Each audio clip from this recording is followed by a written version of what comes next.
everyone, and welcome back to the Silver Metal Tavern. How is everybody's Sunday going on? Did you get enough sleep? Because you should have tons of sleep now that we rolled back. We got a whole nother hour to mess around with. Look, I was up at like 5 in the morning. My son woke me up and I was like, hey, it's super early. Let's go get donuts. So we went to our local donut shop and we got like the freshest donut I think I've ever had. 5 a.m. donut gang. I'm telling you, it's like amazing. So I was loving it. Hope you're all having a great Sunday. We are back with the Heroes of Gloomhaven has returned. I know it's been a while. It's been a long time since we played this game. Got on a little bit of a hiatus, but now we're back. Episode 20. I can't believe we've done 20 episodes of this. This is so great. But I do feel like our series is kind of coming to an end because I'm actually starting to run out of quests to do. So I'm running out of scenarios. It's weird. Superman, what have you done with Clark Kent? Oh yeah, that's right. I'm wearing contacts. So yeah, so I've been like kind of getting annoyed with like, you know, when I'm like reading cards or reading instruction booklets, like always taking my glasses and going like this, and it gets kind of annoying. So now I've gone the reverse route where now I wear contacts, and when I have to read something, I put on these. So now I'm Clark Kent again, but now I can't really see, or if I do try and see, also my eyes look really big. So we're gonna take those off right now before I like freak anybody out. Yeah, that's kind of, I went from like one thing to another. It's been really weird, but they're nice. I mean, the perfect solution is like progressive lenses, which I stupidly did not put in my new glasses. So, and I'm like, well, when can I get new glasses? They're like, do y'all know that progressive lenses are like $600? It's like insane without insurance. It's like out of control. And my insurance isn't good until the new year. And I was like, I just need something. So I got contacts and reading glasses. Weird stuff. Where did Superman go? He's gone. No, Superman's back. How you doing, Megs? Anyways, gang, we have a really fun show that we're going to be doing tonight. A really cool characters that we have in this game. First off, we have the Sunkeeper, which we did last episode with mandatory quests, showing me kind of like the strengths of this character. And now I actually have a new character that I just unlocked. It is the Sawbones character, or the creepy doctor. I don't know. It's like this doctor with his eyes gouged out, and he's walking around with a bone saw. I don't know what is up with this character, but looks really wild. Looks a lot of fun. So yeah. That's what we're doing, and we have a really awesome guest, another first-time Gloomhaven, like plays Jaws of the Lion, but actually playing Gloomhaven for the first time. We're very new to it, which I love guests that just jump in and just learn this game, because it's so exciting to kind of teach it and share the experience of this game. So we're gonna bounce over to my special guest, Derek Porter, otherwise known as Wigsby Check 1 2. Everyone, let's swing over and say hello, Derek. Whoa, what's up? Hello. Hey, I'm here. Welcome back to the Silver Metal Tavern, my friend. Yes, I played. Yeah, I own Jaws of the Lion, and to crack the shrink just to read the rules overview to kind of see just how this worked. I was like, oh yeah, I remember this, because I played Gloomhaven one time way back when it first came out. I saw it at Essen 2016, and the Dice Tower took a copy. I was working at Dice Tower at the time, and so we were trying to like turn that video around really fast. So we like, the first thing we did when we got home was set up Gloomhaven and play the intro scenario, and that's it. That's like, and it's the hardest scenario too. So you actually like started with like one of the most difficult scenarios to begin with. I guess so, yeah. Well, did you win or lose? Did you win? I think we won by the skin of our teeth. Okay, but it was like, yeah. To me, I remember it feeling hard because it was like, well, I mean, and it probably is a little bit challenging because your characters are all underpowered, but it was also the obstacle of like, are we doing this right? Yeah, you know, trying to make sure you understand you're playing the game right. Right. So. Yeah, no, and you know, that happens a lot in this game, winning by like the last card, the last round, like the last 3 games I think we've played on stream have always been down to the the last card being drawn. It's like, if we don't do this on this turn, it's over, and we just pull it off just miraculously. And I'm like, how? I mean, I don't know if it's like genius that it's like this, like if it's meant to be, we're just incredibly lucky. But I love close call games anyway, so they're one of my favorites.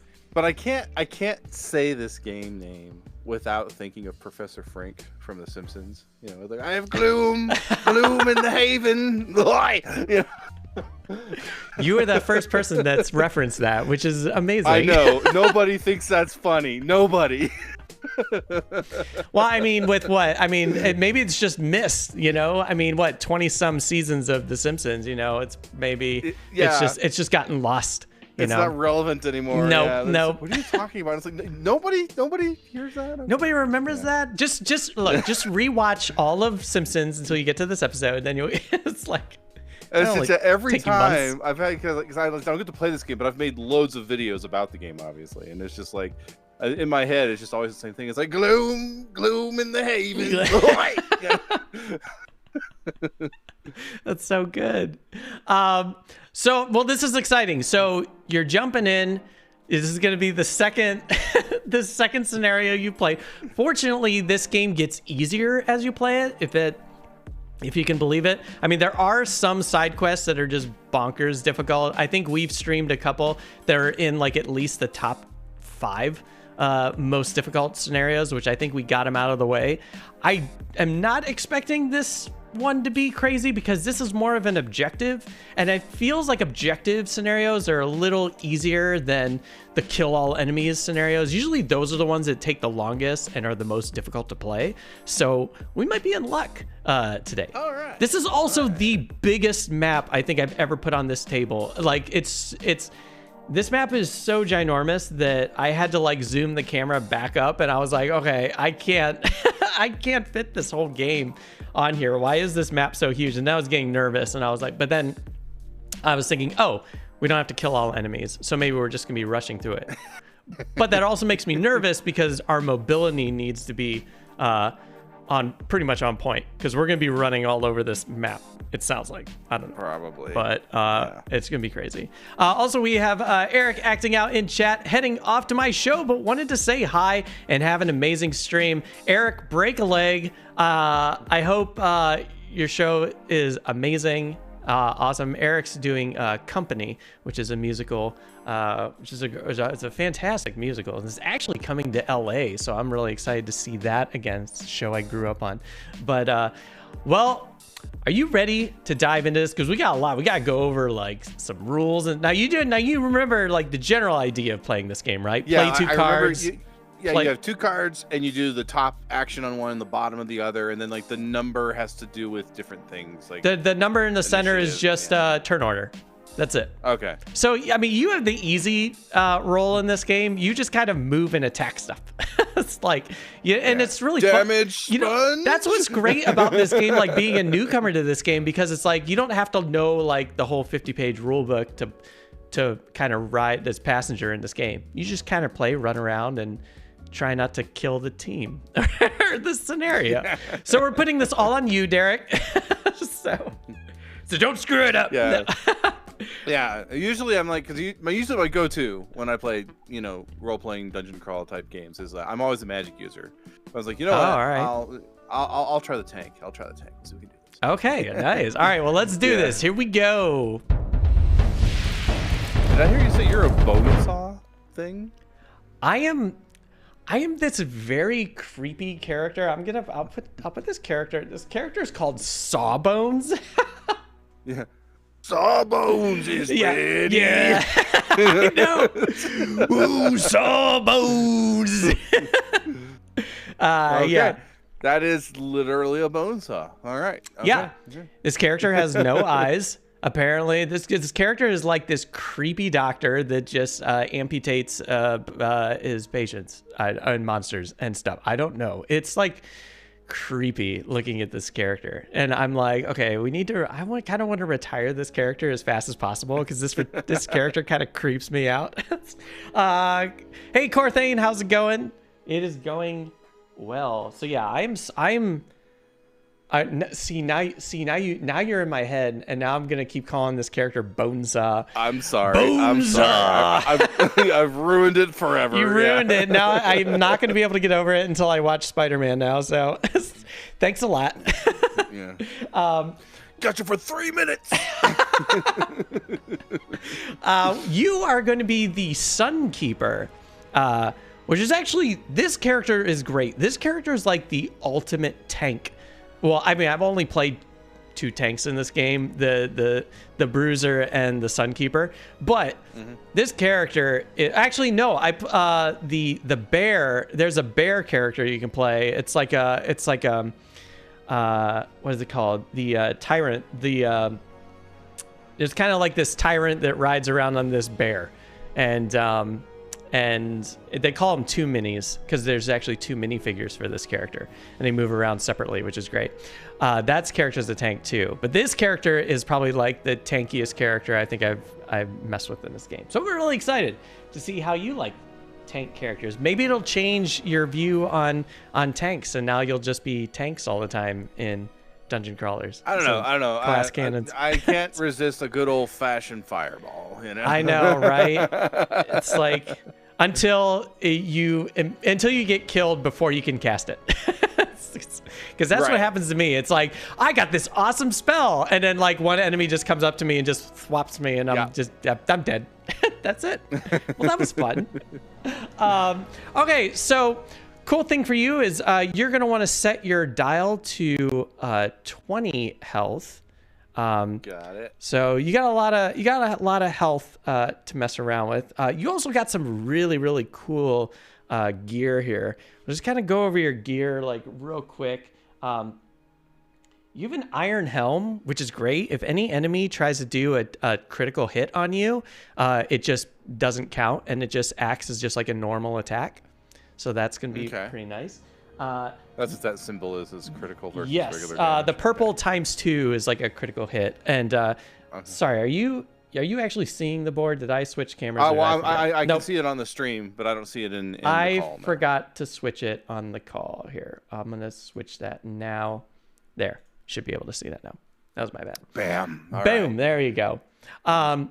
So you also have Splint Mail. Splint Mail is really great because every time an enemy attacks you, every damage you take, you're going to move this sundial over until it kind of falls off the card. Once it falls off the card, the Splint Mail's exhausted, not destroyed. So you can bring it back on a long rest. But it'll give you 1 shield, which nullifies 1 damage. So, great gear for this character. But every time I do take damage, I have to advance it. You always have to, it's like a forced move, so you always have to move it. Unless you have another shield, maybe you can make that eat the shield before the Splint Mail. So it's like your choice. Gotcha. This character has mobility, but it's not the best at mobility, so I got you some Boots of Striding, which means you can add +2 to your movement, which is nice. And that's your general armor set. And then moving over to some fun weapons, you have a Jagged Sword. It's exhausted, so it doesn't get destroyed after you use it. After you use it, you can wound a monster, which means at the start of their turn, they always take a damage no matter what. Which is great. And like I said, that can be refreshed on a long rest. Now, those numbers, are those values for buying and selling, or is that significant? The coin, that's how much they cost at the shop. That's kind of what I figured. Yeah. I just wasn't sure. That's how much they are. And then you have 3 accessories here. Don't worry, you don't have to memorize these because just if you ever see something, just say, what do I have? What's my stuff? Yeah. You have the Ring of Haste, which I think is probably the most powerful accessory in this game. What it does is at the end of your turn, you can play a card from your hand and immediately perform the bottom action of that card. So if you need like an extra movement, if you need an extra ability, you can use the Ring of Haste to play a 3rd card immediately, and it's the bottom action only. Henceforth, I'm going to call that my bottom bonus. Okay. It's my bottom bonus. That's great. Maybe we should just change the name to that. I'll put some gaffer's tape on this, and we'll just change that name. Sounds great. You also have a minor healing potion, pretty much easy. You use it, you gain 3 health. And you have the stamina potion, which has been nerfed, so we're actually going to use the corrected version of this card. This card was kind of OP, where you can actually take 2 cards back from your discard pile. It's been nerfed down to 1 card instead. Okay. So it was pretty powerful, and is rightly so to get kind of nerfed. Yeah, and they are served up in the most practical bottles ever. I know, right? It's like, ow, ow. Yeah. It's like, good luck taking it if you can grasp it. Where can I put that in my satchel where it won't poke me in the spine? Yeah, right. Well, yeah, it's exactly. Oh, the back. That's the perfect place for this. Right. And it's funny, too, because I'll put this next to the most fragile object I have on me. I have this priceless amulet. I'll put it right next to my right between my potions. Yes. So that's your gear. Like I said, don't worry about memorizing it. You got it. First off, let's leave Gloomhaven, because currently we're in Gloomhaven right now. I blessed everybody. So we're both blessed, which means we have in our attack modifiers, we have, I think it's 3 times 2 attacks. No, 2. Oh, sorry, okay. 2. So we have 2 times 2 attacks in our stuff. Whatever, this modifying deck. That just means it's a guaranteed critical? Is that what that means? Yeah, so you'll draw so if you're going to do like 5 damage and you draw a times 2 card, you're going to do 10 damage, which is great. So we have 3 of those in there. One is like a natural crit, and the other ones are bonus crits that I put in here from a special donation. Yeah, there's like a special sanctuary that you can donate $10 to, and they'll bless you. And it's like, oh.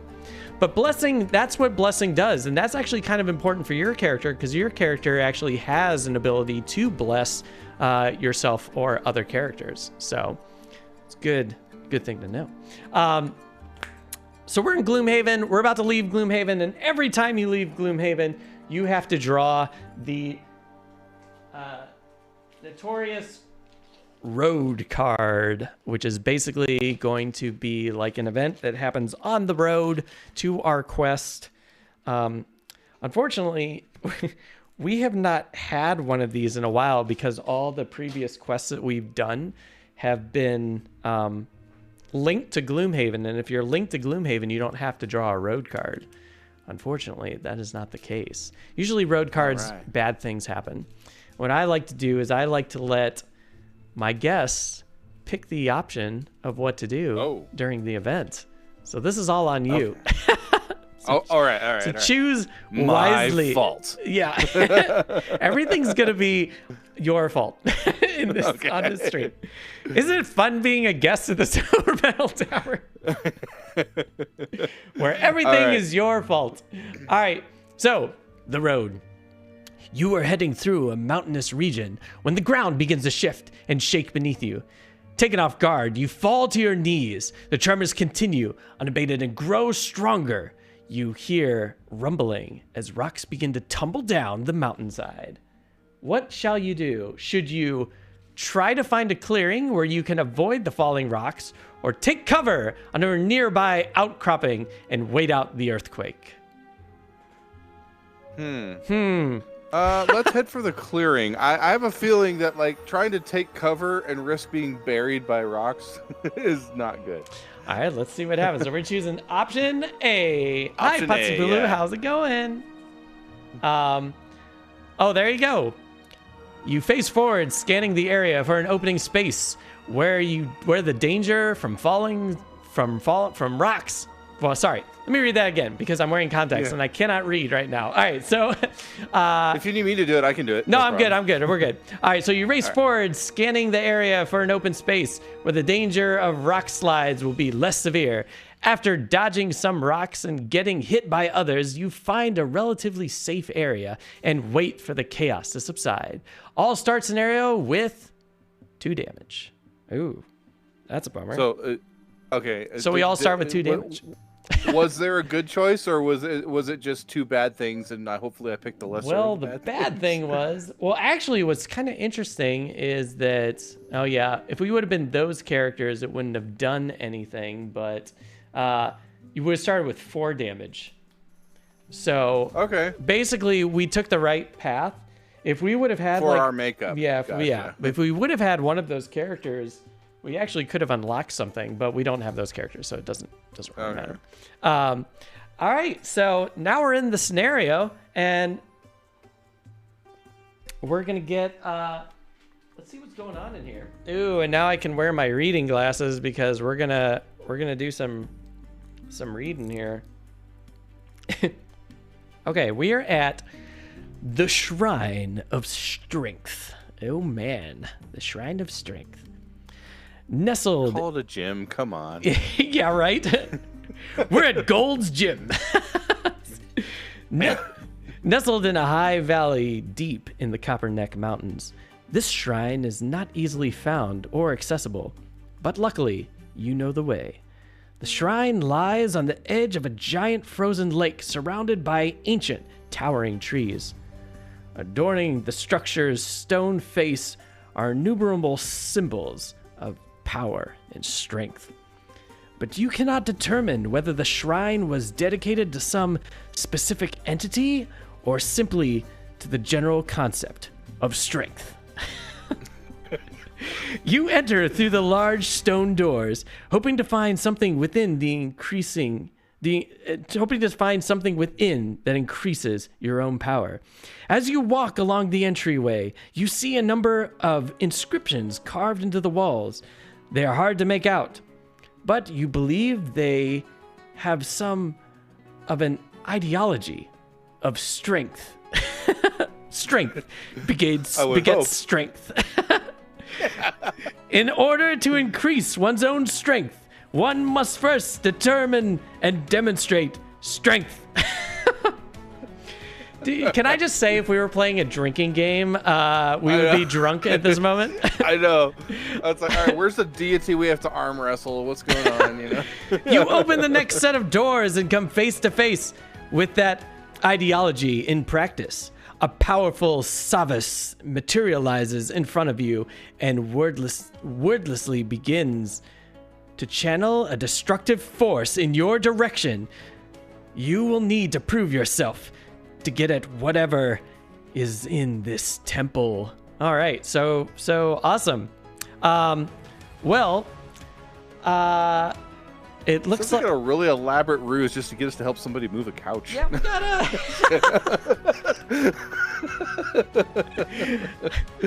I'm glad you're here. Now we can begin. I have Show to be, me your strength. My landlord says I have to be gone by. Yeah, right. My landlord says I need to be out by noon, so let's hurry up. So we are at the opening, and here's the Chavez. It's like, you're late. I called your service an hour ago. All right. Yeah. So I'm gonna move. He's got a Hadouken coming to our face. Right? Yeah, it's not great. So we do have starting positions 1 through 5. So I can let you, when it's your turn, determine where you want your starting position to be. Now It seems like it makes sense, unless I'm misinterpreting, what's going to happen here. But as the tank, I should probably just take 3 and just start taking it head on, right? I'm thinking so. Well, the bad news about this character is that these characters are pretty gnarly. For one, they're pretty powerful, and 2, they spawn wind demons, and that's terrible because that's the last thing we need is just more critters on board. Because if we get overrun, that's gonna be pretty bad. Let me. I'm sorry, I can't hear the word wind demon without smirking. Yeah. Oh no. Well, I had a. Pardon me. Oh no. I had the wind demons. I had a character that I retired before Sawbones, and this character generates wind, and it's kind of like this character. It's a plague herald, and all. I want that. Yeah. It's basically. If I ever play through this, I'm playing that one all the way. You've seen Nightmare Before Christmas, haven't you? You know, Oogie Boogie is just a character Yeah. comprised of bugs. That's what Yeah. this character was. It's a character basically comprised of bugs, and he does abilities that generates wind. And he actually, like, people don't like to be around this character just because he's gross, he stinks, and whatever. And it's just like, well, excuse me, excuse me, my wind generation. All right. All right, so Yes, I want to play the fart class all the way. All right, yeah. All right. Okay. So we get scenario objectives. So I'm going to give you two. I'm not supposed to know what these are, so don't say these. And Okay. I'm going to look the other way and put these down here. And I need to choose one of these, or I just need to know what these are. you have to choose one of these. But hold on, real quick. I need to change something real fast because this is not showing up because I have the order in the wrong spot. Okay, there we go. Now it will be good. Okay, I'm not gonna look. Can you read these? They are upside down. Oh, but dang it. All right, never mind. Hold on. All right, My cool. mistake. One's good. All right, there we go. All right, Okay. can you read that? Okay. Yeah. I'm just going to look the other way and not look. So this is for chat, so chat can see what's going on. So you just... Now, don't get married to these because a lot of times trying to chase these objectives can lose. So if you feel like any of these are just unachievable or you just don't even want to mess around with them, just pick one. And because basically what it does is if you... I'll try and put this on screen here. Yeah. If you can complete it, you fill in a checkpoint set, and if you complete a set, you can actually unlock a new perk. So we still have two more checks to get, or two more boxes to cover before we can get a check. Yeah. So don't feel like you need to accomplish this. If something just seems like just too like I don't know what this is, don't worry about it. I won't hold it against you. Okay. I haven't. I need to make this decision now, or can I just? You have to make this decision now. Yeah. So just tell me if you want the left one or the right one. All right. I guess I'll do the left one. I'm assuming this is how this is gonna work. I think this is a little green this, on Gloomhaven mechanics. Oh yeah. So you want this one? Okay. Great. I'll put this next to you, and I'll take this one off the board. Okay. Now, if you would avert your eyes, and I'm going to choose mine. And see. Okay. Because what's interesting is some of these are like be the first to open a treasure or be the first to kill somebody. And what's interesting is when you're playing with a group, you might just kill somebody like and go against somebody's plan. They're like all upset with you. It's like, why did you do this? We have to keep this out of our table talk, right? Like we can't mention this. Yeah. This will be revealed at the end of the scenario, at the end of the game. Okay. Not looking. Okay, let's see. All right, well, I'm going to take this one. This seems the most obvious to take. We're going to take this one. And, all right, great. So we'll just kind of set these off to the side here. And that's that. Okay. Now we can choose our ability cards. So let's bring up our fun spreadsheet here. And, So, this is the Gloomhaven spreadsheet. It's made for people who don't own the game of Gloomhaven, and they can still use the cards in front of them off this spreadsheet here. So basically, how the spreadsheet works is you have a deck limit of 11, so you have to actually pick 11 cards, and you pick these cards by just clicking on these boxes, and these will just activate the cards that you're going to have in your hand. They go from level 1. The higher level ones are at the bottom, and the X cards are basically they're basically the strength of level 1 cards, but they're kind of situational. So they're not bad, but they're not great. So they're just like treat them like level 1 cards. You also have the initiative values. The initiative in this game is basically whoever has the lowest initiative, that is turn order. And we share this initiative number with the heroes and the monsters. So and the monsters are like 50 or something. Right? Well, the monsters it varies. Okay. Yeah, it all varies because they have a initiative deck and a modifier deck. So at the beginning of their turn, they might be super fast, it might be super slow. So It all depends. You'll notice you still have to take 11 of these, right? Yeah, take 11. Yeah. Now you'll notice that some of the cards have the top actions, they have the bottom action columns. If a action is red, that means that if you use that ability, you have to lose the card. And when you lose a card, all you do is just click on this lost. The lost checkbox will black out a row, so you don't have to get tripped up by it.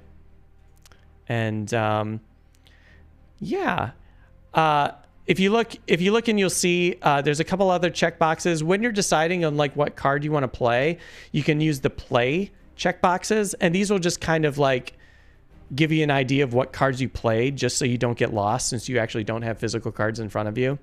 And then when you discard a card after you're done using it, you just click on the discard checkbox, and that'll just read out, so you know that the card's been discarded. And then when you bring your cards back into your hand, you can just uncheck the discard boxes, and you're good to go. Yeah, and that's pretty much how the spreadsheet works. It's pretty easy. So so let's go over like kind of like what you're probably going to want for this scenario. As I said, this is a pretty big map. So you're probably going to want at least these move. You want anything that has like a move on it. Higher moves are going to be better for you because it looks like we're going to be covering a lot of ground in this map, in this scenario. Okay. Your character does have a default of 2 attack, 2 movement. If you decide not to use what's written on the card, you can just say, I'm just going to use the default movement of 2, which is basically saying that's your default bottom action. So there's 2 ways to lose in Gloomhaven. One is if you just run out of HP, you become exhausted. The other thing is if you run out of cards, you're exhausted. In this scenario, we are probably both going to need to be standing on pressure points. So if any of us die in this scenario, I think it's pretty much game over. So, so be careful of the red cards that you pick, because like I said, every time you use those red abilities, those cards are permanently lost. And if you have when you say permanently, is that for the campaign or just for the scenario? Scenario, yeah.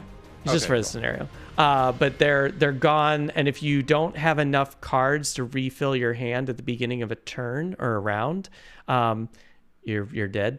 You're exhausted. So because you only get 2 cards in your hand that you have to pick to play, and if you don't have those, then yeah, it's game over.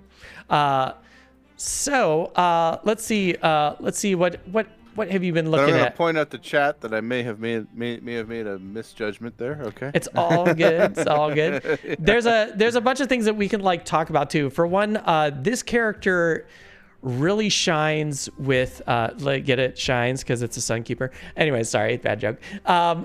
This character is great for consuming light to do heavy attacks. You'll see like Hammer Blow, for example. Hammer Blow, it's an attack of 4, which is already really strong, but if you can consume a light element, it's +1. You get advantage, which means you draw 2 modifier cards and you pick the better of the 2, and you get an experience point. There's a couple, I think there's 3 of these consume light to get stronger attack cards. I highly recommend grabbing those and adding them to your deck, because they're pretty phenomenal. They're really great with this character. Yeah, I think I grabbed all those. I think you did too. Yeah, because I'm looking right now. Well, no, there's one I didn't, but I didn't understand what the other thing. Which one's that? It was empowering command. Yes. Okay. So should I take that one? Empowering command. Let's see. So it says one adjacent ally may recover up to 2 of their discard cards. if you consume light, that character can retrieve 3. Okay. I think because this map is so big, I have this feeling we're going to be splitting up. Just to give you an idea, I don't know like what the scenario is about. I don't even read the story. I just look at the components and I set it up, and I don't want like any spoilers whatsoever. So I'm kind of in the dark, but judging by how big this map is, I feel like we're going to be separating. So anything that involves like ally assistance probably is going to be kind of moot. I don't think it's going to be doing anything. So one ally may perform an attack.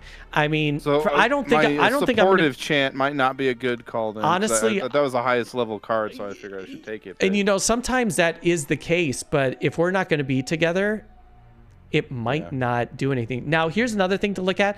It does have an initiative of 11, so it's still kind of like a terrible card. There's probably better, faster cards, I think, in this. I think the next fastest card is 21. Oh, no, 18. Righteous Strength is in 18. So that's not bad. Sometimes I just pick cards just because they have a fast initiative, but they're garbage. Yeah, I ditched the supportive chant because I can't see myself using that because there's only 2 of us. I honestly don't think, don't think we're going to be together in this scenario I'm feeling. Now, because if you're going to be consuming a lot of light, you're going to have to find a way to generate a lot of light. Now, I bold anything that was generate or consume just to kind of make it easier for you to find those quickly. There is one where it's probably going to be pretty helpful. You can generate light over time. Where is that card? That card, I have to actually look at the cards. Let me see. It's that card. Protective Blessing? I think. Scan through the cards real fast. Oh, here we go. It's Beacon of Light. It's initiative number 36. That card says, I'll put it up on the board so chat can see. Oh, and move this out of the way so chat can actually see what it's saying. This card says, at the end of your next 5 turns, when the light element is not strong, you can generate light. So basically, for the next 5 turns, light will always be strong, so you can just be consuming light like all day. Okay. It's really great. The supportive chant doesn't require adjacency, Meg says. It just says all allies. Might still be pretty useful. Let's see, Meg's, what that card is. It's really, because I've only played this character like maybe twice. So if chat might have some good advice in here as well. What was that one that Megs was saying? It was...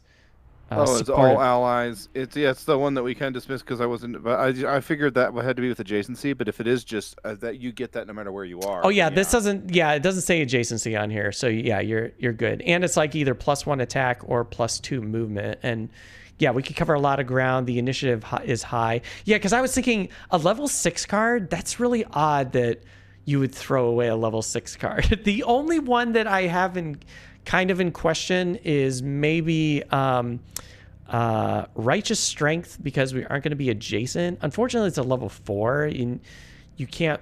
I don't think you're going to be blessing me. Oh yeah. I was just looking for movement that didn't go away when I played it, so that's why I picked it. But yeah, I think I swapped that out for Tactical Order. Movement 3 is kind of like okay. I think you have a lot of move 4s. You also have boots that are going to give you a +2.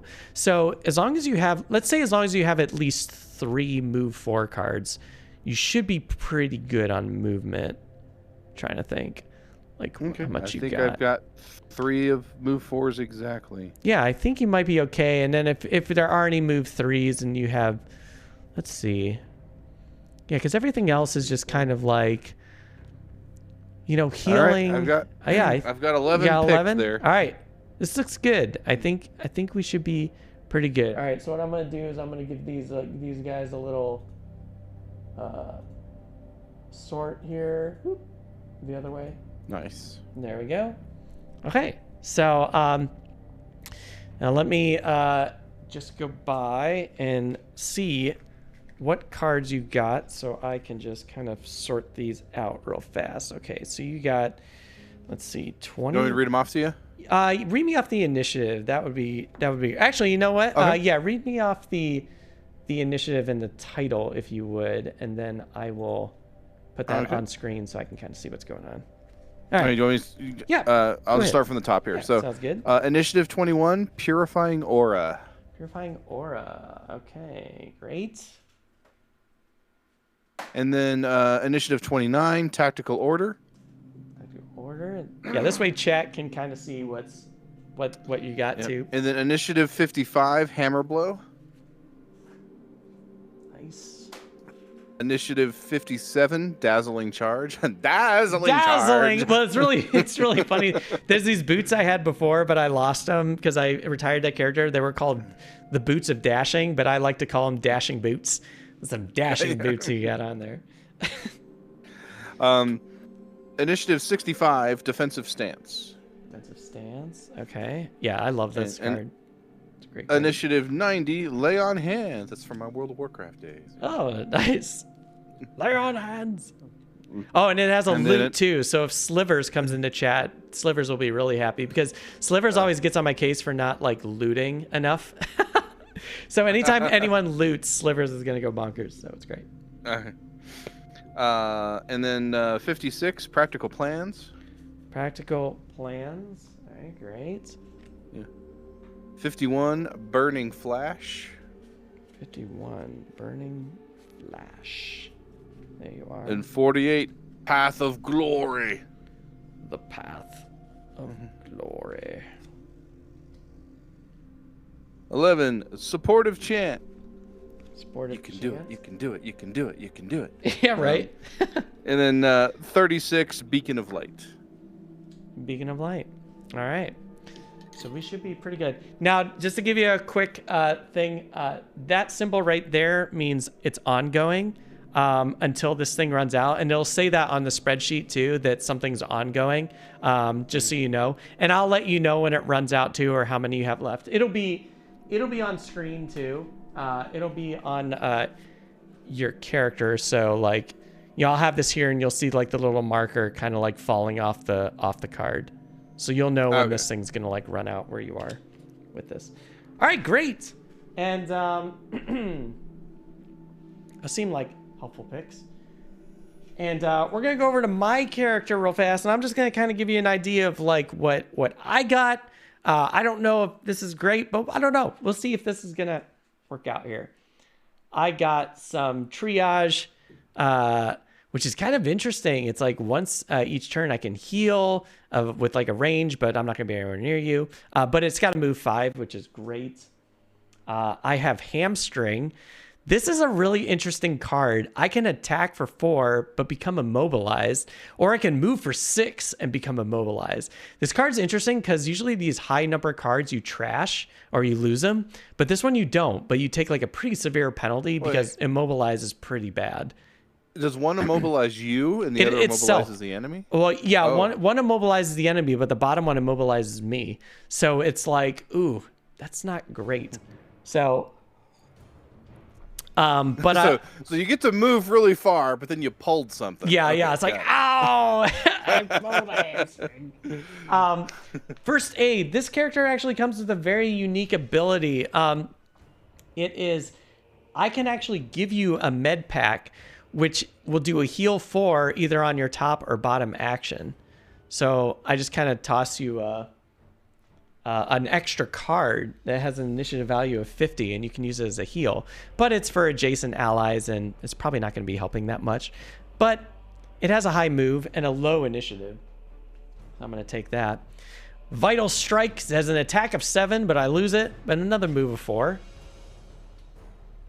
We also have a Curative Mixture. So it's a heal, remove all negative conditions on a healed figure. And it also has a move 3 at the bottom, remove all negative conditions on one adjacent ally. Well, we'll see what happens with that. We also have the Prevention is the key. Disarm, target all adjacent enemies. That's going to be great if we get swarmed at all in this game. Uh-oh. We are getting a raid from Panda Angel, raiding in with 17 viewers. Amanda, welcome back to the Silver Metal Tavern. Hey, Amanda, how's it going? Welcome back. How was your stream? what has been going on? Welcome. Did you win your game? A lot of fun was happening over on Amanda's stream. If you're not checking out Amanda, absolutely follow Amanda. We are here with Derek. Wigsby is here playing Gloomhaven, and we're really excited, and we're putting a lot of pressure on Wigsby. So basically, so this is your. So wait, you played Jaws of Lion, but this is your first time. Well, no. Sorry, water went down the wrong pipe. I know it's the worst when that happens. I have Jaws of Lion. I have not played it. I just played the intro scenario to the regular. Gloomhaven. Okay, so it's gonna be wild. See, now you got me doing it now. So yeah, mine sorry. wasn't nearly as severe as yours. So we're jumping back in. Amanda, thanks for joining us, and let's jump in to some more Gloomhaven. Boy. Help. Let's see. We're going kind of down for more. What other cards do we got here? It's a panda raid, Amanda says. We got a bloody saw. I can do an attack of 3 and I can wound, which is great. It also has a loot. Do no harm. This is like a quote from a movie that's like escaping me right now. I know what it is. Wait, no, it wasn't do no harm. It was thou shalt not kill. And it's from Dragonheart. You see Dragonheart, right? Sean Connery is the dragon. Dennis Quaid. Forever ago. There's like one, like the monk is like trying not to. He's like the archer. He's like this like dead. He's like this kind of like, he's pretty much like amazing with a bow. And I remember he's like taking people down. He's like, "Thou shalt not kill." Anyway, those are just kind of two extremes of titles of cards to have on the screen. They're pretty great. Yeah, it's pretty great. But also, this card is great because I can kill a normal or an elite enemy, but I disarm myself and immobilize myself. It's pretty great. I lose this card. I did use this card once, and I fell in love with it. I was just kind of, it's one less card, but it's a pretty great card if we have to just kill somebody like right off the bat. It's just you can finger somebody off the map with that, yeah, right? Just, yeah. Yep, there it is. It also does a move forward and a heal, which is great. We also have Euthanize, which is kind of the same. It's a little lesser version of Do Not Harm. Kill one adjacent normal enemy if they have at least 2 negative conditions on them. Which brings me to my last card, which is great. Syringe, because the bottom action, I can put 2 negative conditions on somebody and then euthanize them. Boy, that's not a great... It's a very depressing card. It's like syringe and euthanize. Not great. But it's going to be great for taking out monsters really quick. Also, place this card in one adjacent's active area, then put it into your discard pile at the end of the round, which is interesting because I could just give you more shields, but that's not going to be great.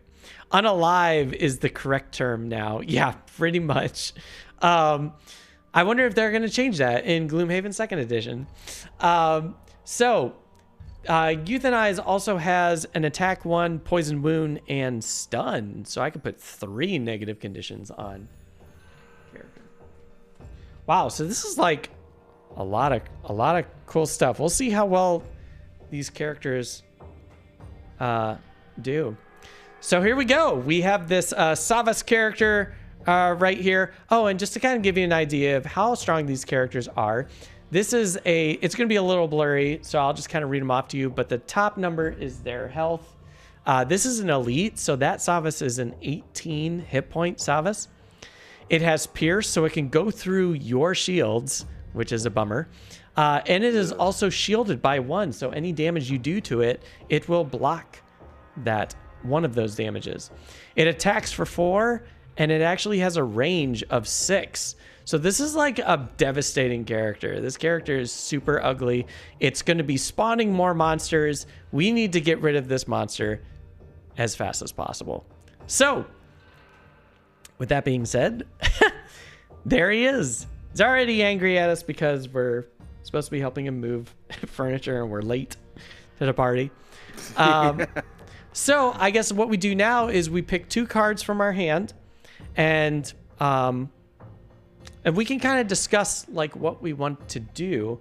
We are pretty far away from this character.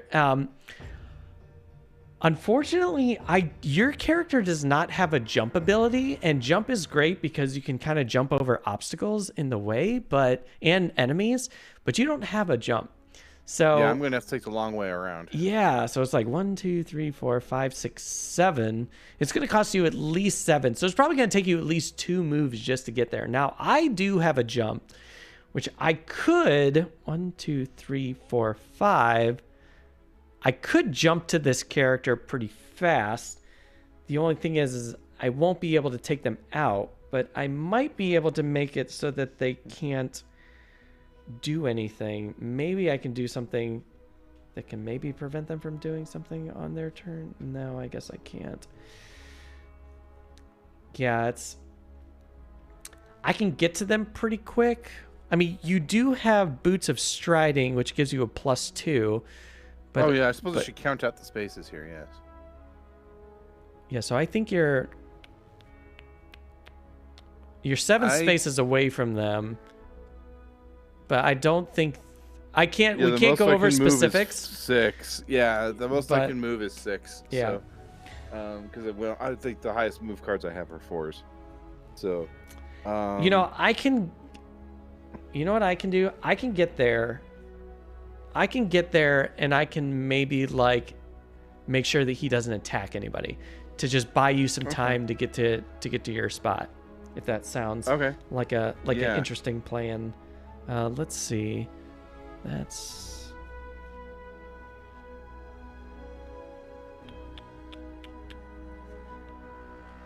okay. So if you know that you're not going to make it to that character, if you have any cards that will kind of like prep you for future turns or something, I just won't be able to do anything. Yeah. Okay. Well, like I said, if you feel like you can't make it there, I'm going to see if I can just kind of make sure that he doesn't attack us on this turn. But if there's anything that you want to attach to yourself that's like an ongoing effect, now would be like a really good time to use that.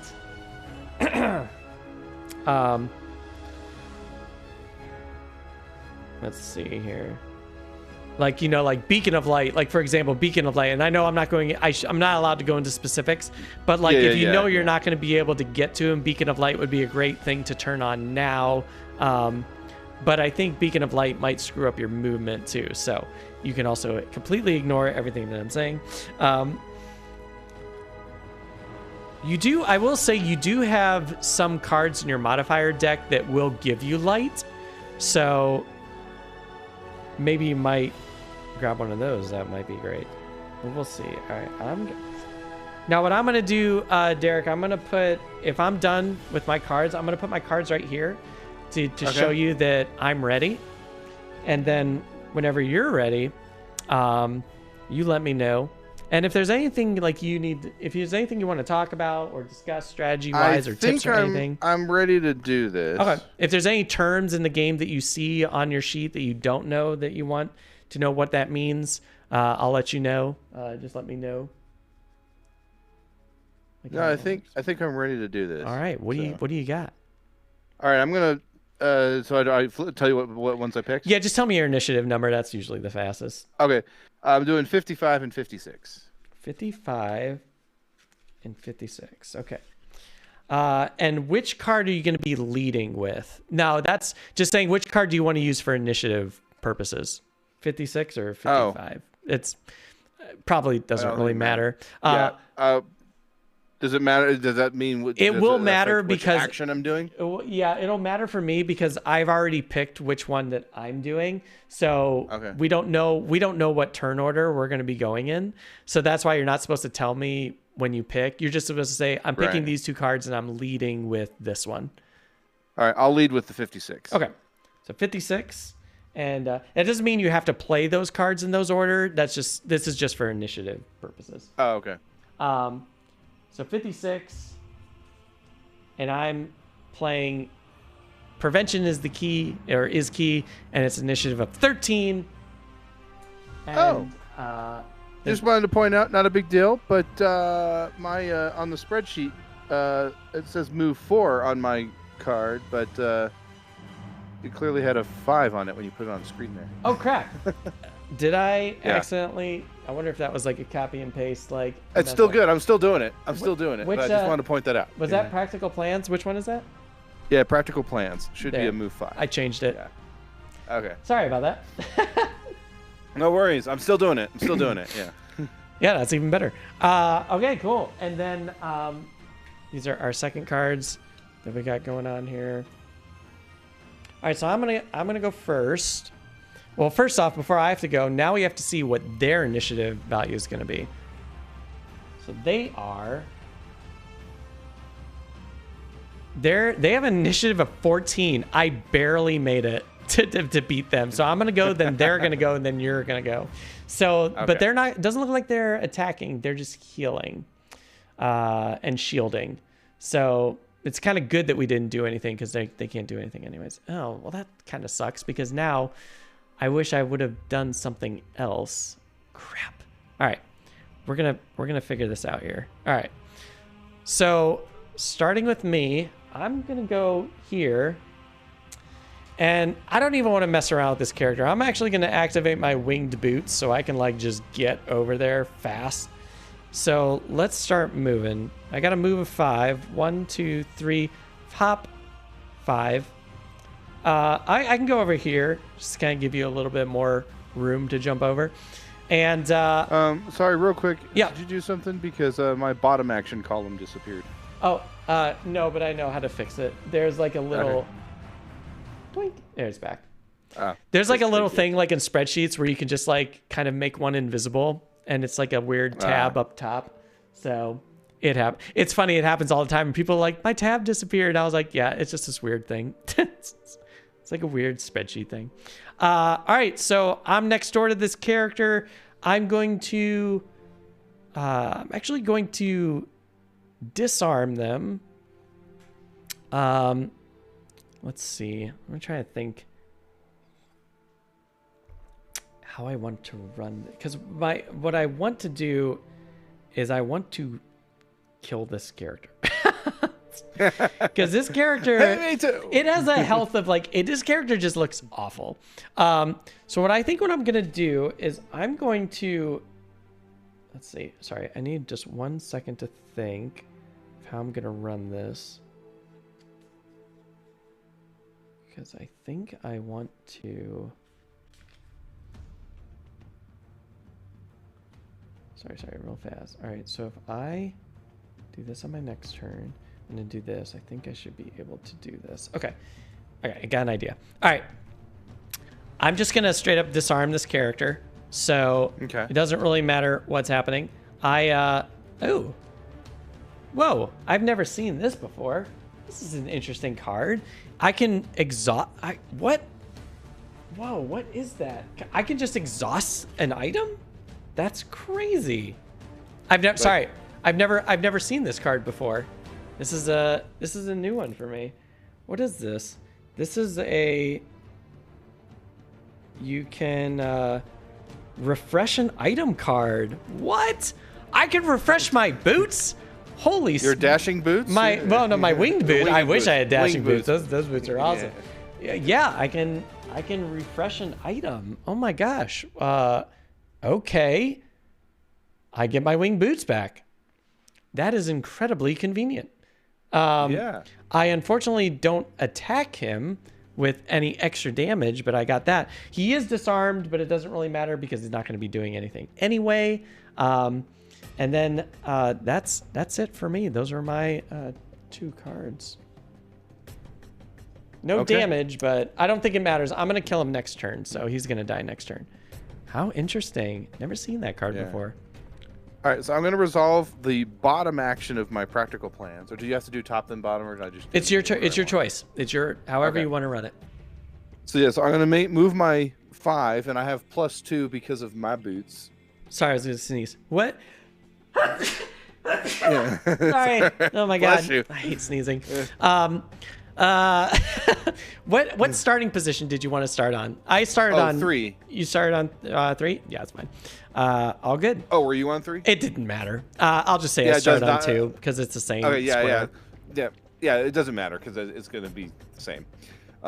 So I'm basically I get 7 moves with my boots. Okay. So I'm gonna basically move right up onto just to the left of the enemy there from the way the All camera's right. positioned. Yeah. So yeah. Just want to go. Do you want to go here or here?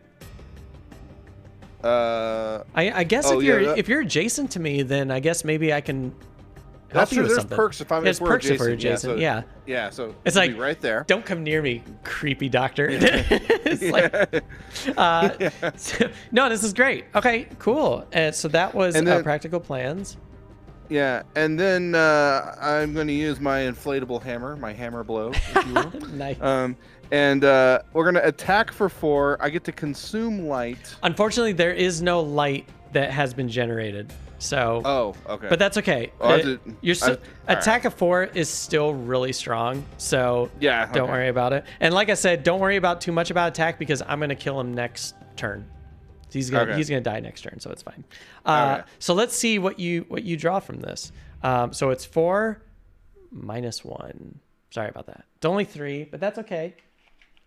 He does have a shield of 1, so he only takes 2 damage. Okay. So he's got 2 damage, and there you go. That's how. Oh, Yeah. That's how combat works. I forgot that you were like. I forgot how combat works in this game. Okay. Basically, whatever it says on your card. So if it says attack 4, you just straight up do 4 damage. Right. And then Do my items affect that at all, or yes, some say some is like you have to do it before you draw. Some is like during the attack. For your jagged sword, you could have done it during the attack. It didn't matter when. I'm not going to worry about it if you've got a plan. No, yeah. So. But yeah, you play the card with the attack, and then you draw this, and it's either going to give you a bonus or a penalty or disadvantage or something. So, Okay. So there we go. That's it. The only thing that he's going to do is he's going to heal for 2. So he just heals that back. And Whoops. that was it. He went before you, so he still has that damage. Right. And I have to discard these, right? Yeah, so just click on those. Your discard is right here in the game. But yeah, just check those. And then so what happens is there's 2 forms of rest in this game. There's a short rest and a long rest. A short rest gets you all your cards back to your hand, but you have to randomly choose one to lose. So, and then that's a short rest, but you get all your cards back. So once you pretty much like burn through this deck, you take all the cards in your discard pile, you lose the one that you randomly picked. Now, if this was a card that you really love that you didn't want to lose, you can sacrifice 1 health to draw another card, but that second card that you draw has to be the one that gets lost. Okay. So got it. You can't take it back. Do we know what our objective is other than just We just have to loot a treasure. We have to loot a Okay. treasure. Apparently. Okay. There's a treasure that we have to loot that I have no idea where it is, and we have to loot it. Okay. So there it is. Also, the other rest. This kind of happens during the drawing our card phase in the new round. It's called a long rest. A long rest means is that you don't take part in the turn. You don't play any cards. You have an initiative of 99, so you're basically going to be going last. You heal 2, you refresh anything that's exhausted, and you gain 2 health. And when you take your cards back in a long rest, you get to choose which card you want to lose instead of randomly doing one. Okay, gotcha. So those are the only 2 rests in this game that happen. And a short rest can happen like right when we end the round. You can just say, I want to do a short rest because I need cards back in my hand. Right. Yeah, and that's basically it. So now we can choose our cards again. So basically, here's the idea of what's happening. I might try and go before you. So I'm gonna be going pretty fast. Okay. I'm gonna take this character out. So if you want to plan to go through this door and be prepared for whatever is on the other side of this door, you can do that if you wish.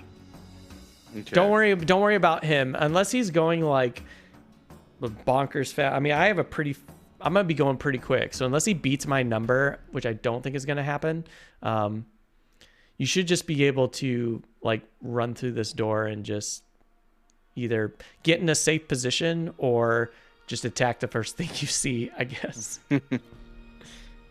Gotcha. Okay. Hopefully I did not screw this up, but I don't think I did. And it's really great. I got my winged boots back. I was not expecting that at all.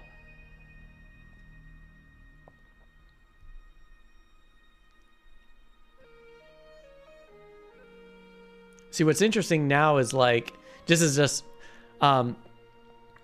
I wouldn't use Beacon of Light now because that would be your movement. Unless you want to turn on, unless we just take this next turn and we just burn this next turn in this room and you get prepped before you go through the door. So it's like, I kill him, you prep for whatever's on the other side of the room, and then the next turn we go through the doors. Yeah, both of us. I was gonna plan to do my go gadget stuff. Nice. So. Yeah. Go gadget balloon hammer. Inflatable hammer. All right, I've made my decision. All right, what do you got? I'm doing 21 and 36. 21 and 36, and I'm assuming you want to lead. I'm going to lead with 36 to make sure that you get in ahead of me. Okay. Give you the best chance to get in ahead of me. So. All right, so you're playing Beacon of Light, and I'm going to be playing Syringe. So I'm going at 15. And they're going to go, hopefully they don't go too fast. You're also going to be playing Purifying Aura. Oh, nice. So you're putting two at the top. Yeah, this is good. That's really good. So you'll pretty much be like set for whatever's. Yeah, I'm turning on my things. Like I said, doing my go gadget. Oh, go gadget. Love it. Love it. All right. Let's see what they got going on. Hopefully it's not fast. All right, they're going at 19. Dang, they were just. Not only is this character super strong, but it cruises. Initiative of 19 is like super fast.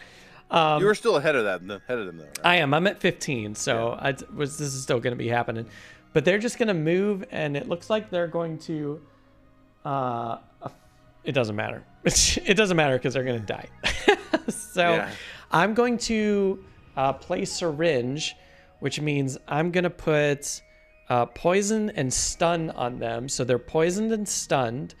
But now I'm going to play Euthanize, kill one normal enemy with at least... Did I play the wrong... Crap, wait, I played the wrong card. Oh, shit. Damn it, I played the wrong card. Why did I grab the wrong card? It was this one. There we go. It's Do No Harm. They're always confusing. It's like, I want to play this one. They have a similar effect, yeah. I want to play that one. So the bottom really doesn't matter. I want to play Do No Harm because I would just want to kill one normal or elite enemy. That's the one I wanted to play. They have like different wordage, or they have similar wordage, and that's what throws me off. Unfortunately, I do lose that card, but that was like the whole plan. I just played the 15 so I could go like super fast. So they're dead. I am immobilized and disarmed. So the problem is I'm not going to be able to move next turn. But hopefully I can get in ahead of you, and then I probably won't be able to move for a turn or two. Yeah. So. The good news is I was just like, here, get you a little syringe in there, and he's dead. So now any destroyed monster turns into a coin. So if man, I should have. Oh, you know what? Instead of attacking, I should have just moved onto there. I'm just gonna actually like quickly retcon that and just utilize them, and then because I didn't really draw from my modifier deck, so we'll just say I didn't really actually play that card. We're just going to use it for its 2 value. And then that character's gone. And I got a coin. And now it's your turn. Okay. So, I was just turning my stuff on. Oh, yeah. Yep. So you're just turning your stuff on. So you got Beacon of Light. We'll put this right here.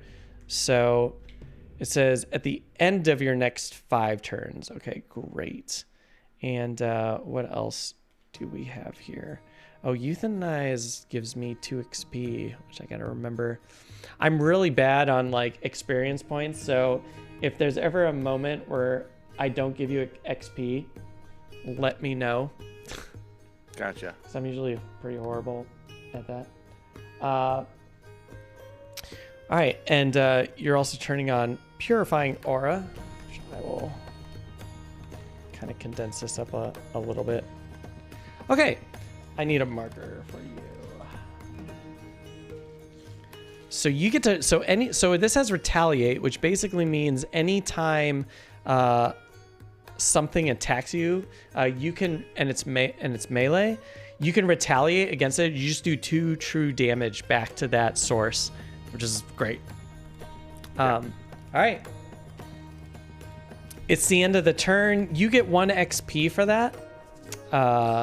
And we get some light generation on this board. So now we have light, which is awesome. And cool. That thing is dead, so we don't have to worry about that. And we can just go to our next turn. So I'm immobile. I can't go anywhere.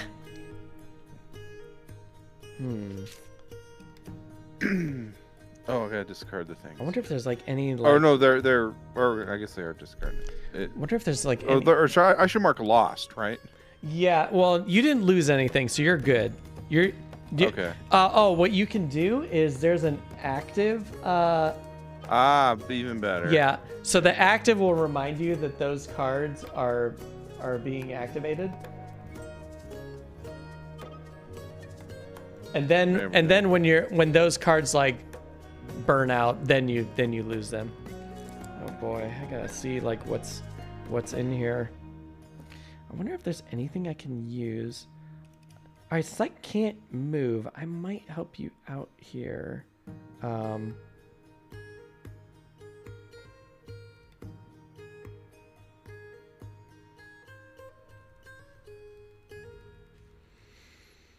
Yeah, I'm trying to see if there's like anything I can do for you, since I'm not gonna be able to do anything, and you're not damaged at all, are you? Yeah. No. Ooh, no. I presume to loot, we have to be on the space, or can it be adjacent? You have to be on the space unless you have a loot card, a card that actually says loot. If you have a card that says loot 1, you can loot around the surrounding squares or the surrounding tiles adjacent to you.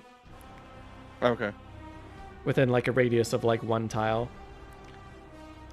Got it. Okay. Oh, you know what? I might be able to. Actually, might be able to move into this room with you. I just don't think I'm going to be able to do any attacking. I don't think I'm moving because I don't have great move right now. But don't worry, I've got an idea. But I have. There's things. You're not going to move this turn? I may or may not. Depends on what you do. You should, because you have light. You have light burning right now. So like right now, you got like burning light, like a beacon of light activated. So this is like the best time to run in and just attack something, because now you can use that consume light to do extra damage on other cards. If you have other cards that consume. In that case, I know exactly what. So I would just like I would just bust through that door and just attack. Because I can actually go in with you.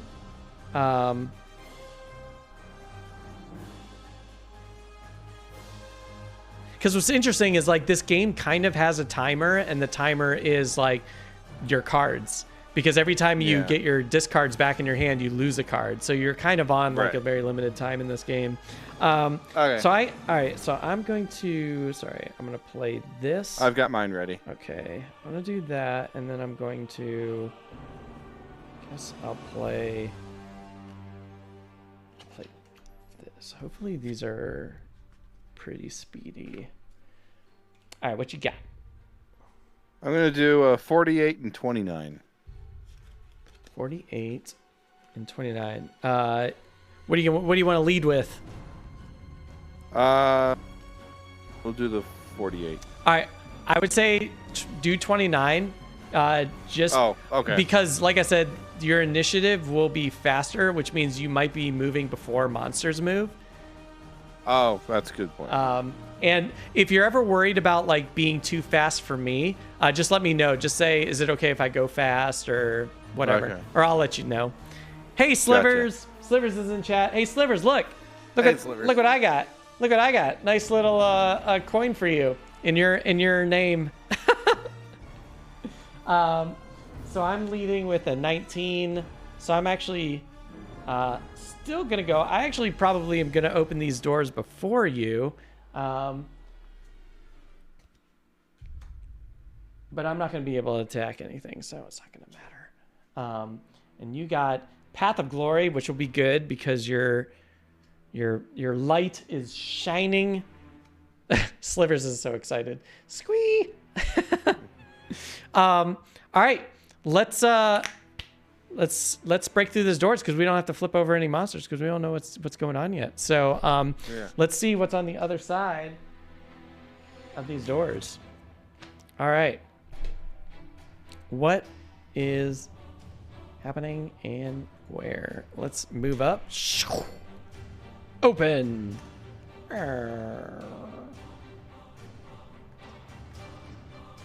right. We got some monsters.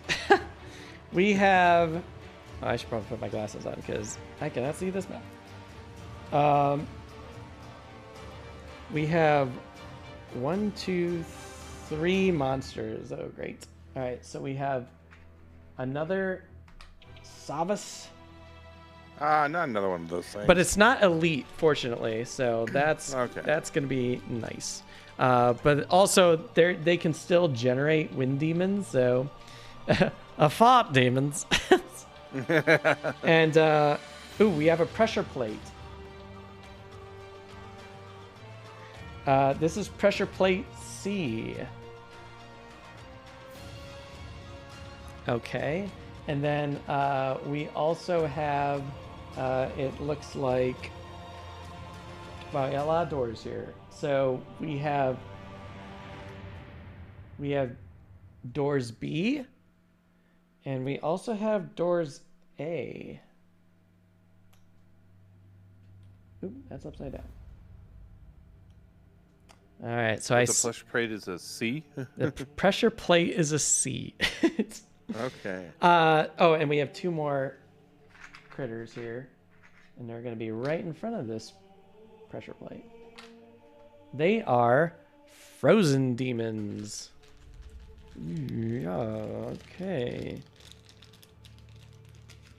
That doesn't sound great.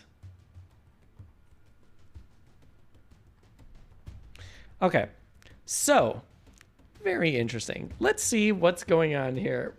Oh, first we should probably see like what the initiative of these demons are. So the Savas is, let's see. It has it'll disarm all adjacent enemies. Okay, it has a move of 0, which means it's going to move 3. And it'll attack -1, which means it'll do 2 damage. And it's going to generate wind. Okay, it's not summoning anything, which is still great. And then we have these Frost Demons. The Frost Demon has an initiative of 38. Looks like it's just going to +1 move, which means it's going to move 3 or 4, and -1 attack. So it attacks for 3. Wow. And it has a retaliate of 2. So if you're melee with these Frost Demons and you attack them, you're automatically going to take 2 damage. Wow. That's crazy. We're both melee, right? Yeah. Yeah, we're both melee. Unless, I mean, we might have some, maybe you might have a range. I don't know if you have a range attack or not. Not that I'm aware of. Oh, well, no, I do. Oh, nice. I have my dazzling charge. Oh, dazzling charms. All right, so let's see what's going on with these like pressure plates here. So special rules. Doors A are locked and open when a character occupies the pressure plate C at the end of their turn. Doors B are locked and open when all characters occupy a pressure plate on one of the H tiles at the end of their turn. The H tiles are these two. So it looks like there's going to be a pressure plate somewhere here and somewhere in there. And it looks like when we both occupy them, that'll open the B doors, which I'm assuming that is where our treasure that we have to loot is hiding. Sounds like a math problem. Yeah, I know, right? Yeah. If A is Yeah. A plus B times the square root of C. We don't know what C does yet. C is the pressure plate that's going to open these doors. Oh, okay. So if you end your turn on here, then these doors will open. But what's scary is that whatever monsters are in these rooms are also going to activate. So there's two possibilities. If we can just kind of open those doors now, or we can try and clear out this room and then open the doors. Yeah, I'm not. We'll have to see. I wonder if we should. I'm always kind of like, I'm scared of getting overwhelmed. I am too. Yeah, I'm super scared about that. It's really funny when I played this game with Steph. She's all about just blasting through rooms. She's like, I'm opening everything. She just like runs through the whole map, and there's like millions of there's so many enemies on board. I'm like, oh my gosh. She's like, that's what I do. All right. So I have the higher initiative. So it looks like I'm going to. What is your purifying aura? Is that on your attacks, or is it like just at the end of a turn? It's when they attack me. Okay, it's when they attack. Okay, so it's just gonna stay there. Great. Yeah. Okay, so I'm going to heal myself. Which the only thing that does is healing myself. Because you took damage? No, but healing myself will take the immobilize off me.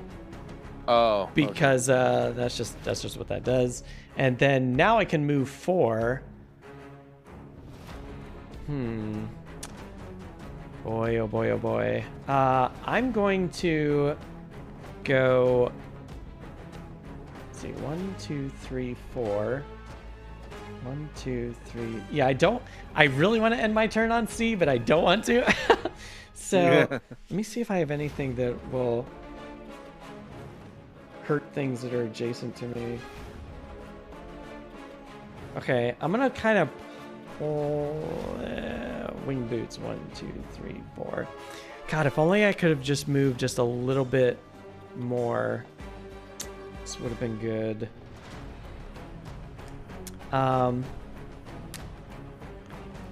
Yeah, if only I just had just a little bit more movement. All right, let's go. 1, 2, 3, 4. 5, 6, 2, 3. Yeah, I'm just gonna go here.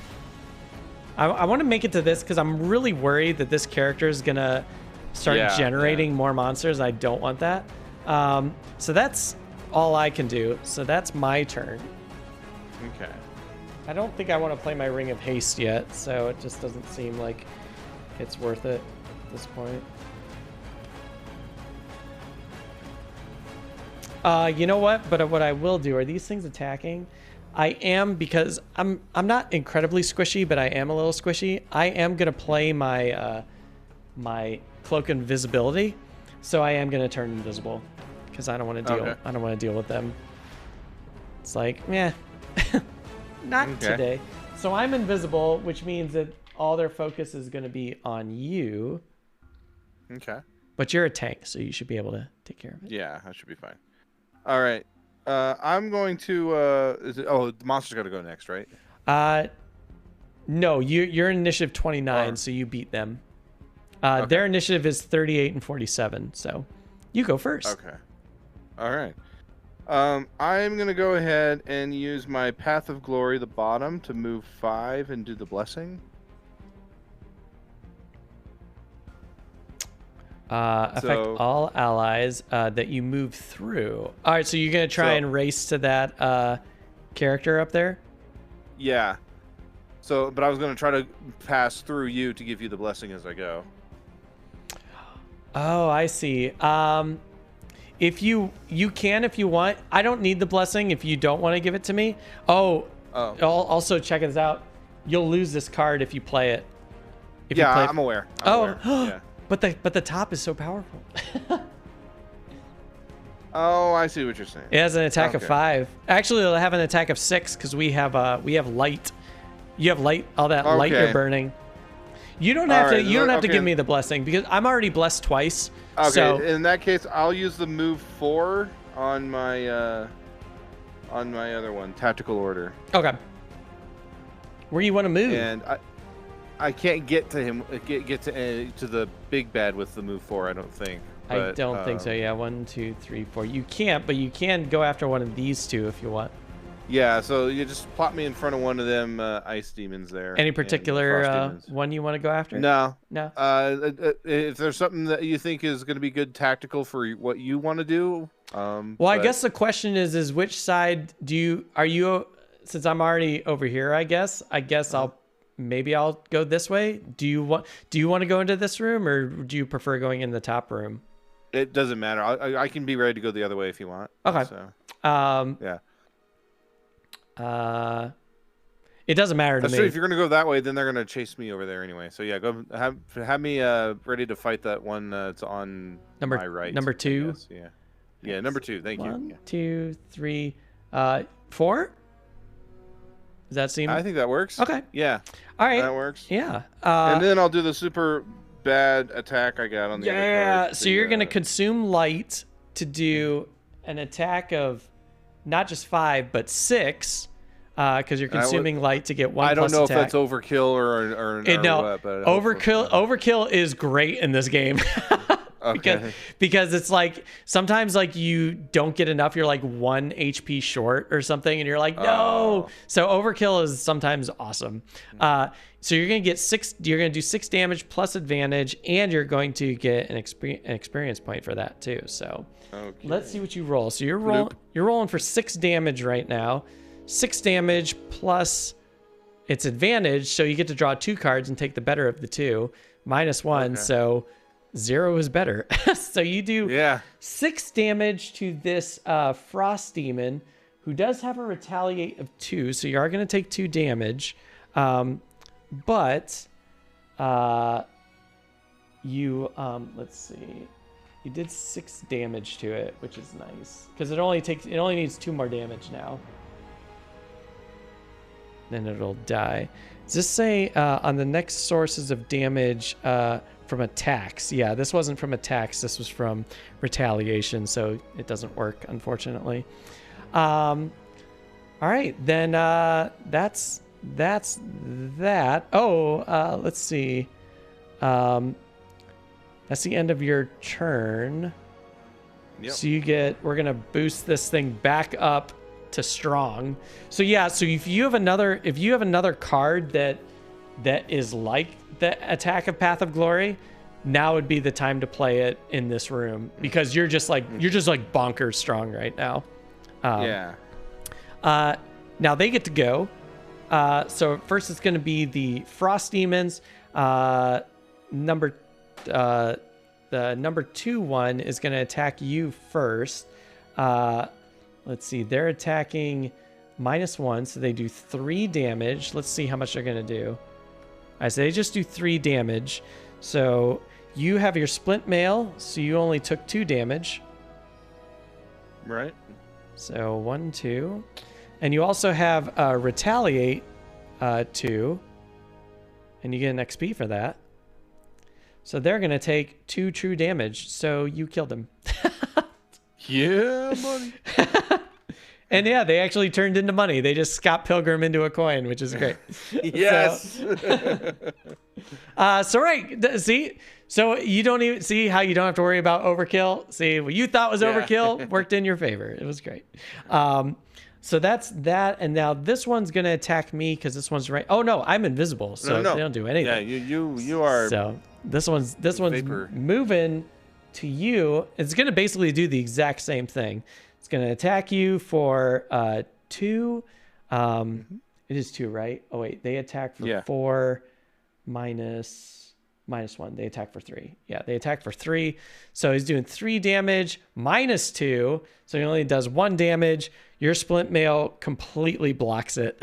It's like, this character is so good. Oh, and you do another retaliate against this character, which is number 6.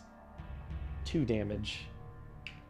2 damage retaliate. So if you can get another good strike on this monster, you'll kill it. I think I'm going to be able to kill the Savas, so Okay. you don't have to worry about the ice storm Savas. I think I'll be able to kill this Savas on my turn. How much is a good strike on the Frost Demon? It has 6 health left. So if you can just get, if you just get like, I don't know, if you can get a 6, you'll immediately kill it. Or if you can get like a 5, maybe you can draw like a bonus from your modifier deck to help you out. All right. And the Savas, unfortunately, does have to go. The Savas is actually going to disarm all targets adjacent. Fortunately, there's nobody there, but it is going to move close to you. So it's going to move, what is that, 3? All right, so it's right next to you. Okay. And it's going to attack you for -1, and it's going to generate wind. So let's see, this attack is -1, so it's doing 2 attack. It drew a 0. Wow, we're getting really good draws, which is great. Yeah. So 2 damage to you. Actually, 1 damage because your splint mail took 1. And so you just take 1 damage. So you're at 15 health, 3 experience points. So that's great. Oh, okay. Yeah. Actually, you should be... Sorry, 1, 2, 3. Yeah, you're at 3 experience points, which is great. That's awesome. Okay, cool. Now, where am I at? Sorry, I'm just looking to see. I actually should be at 3 experience points. Sometimes I get a little lost in the shuffle, and I'm like, wait, did I do that? Okay. Okay, cool. All right, so I'm no longer invisible. Oh no, it's at the end of my next turn, so I'm actually still invisible because I just turned that on. Oh. Cool. All right, what's going on here? So I said I'm gonna try and kill this Savas. See if that's still the case. Hopefully I didn't completely screw that up.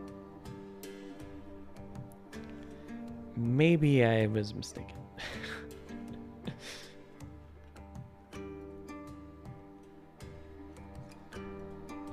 Ah, crap. I am slightly mistaken. I'm not going to be able to kill it. Okay. I screwed up. I forgot to use my Ring of Haste to do an extra move closer to it. So I won't be able to kill it, but what I can do is I can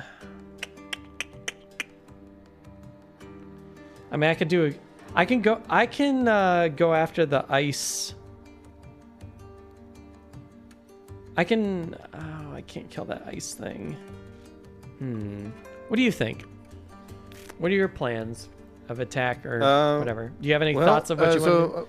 One of my cards says range 3 on it. Is that a ranged attack or is that something else? But here's the thing. If you're standing next to something and you do a range attack, you have to take a disadvantage roll, which means you pretty much have to draw 2 cards and take the worst of the one of the 2, sorry.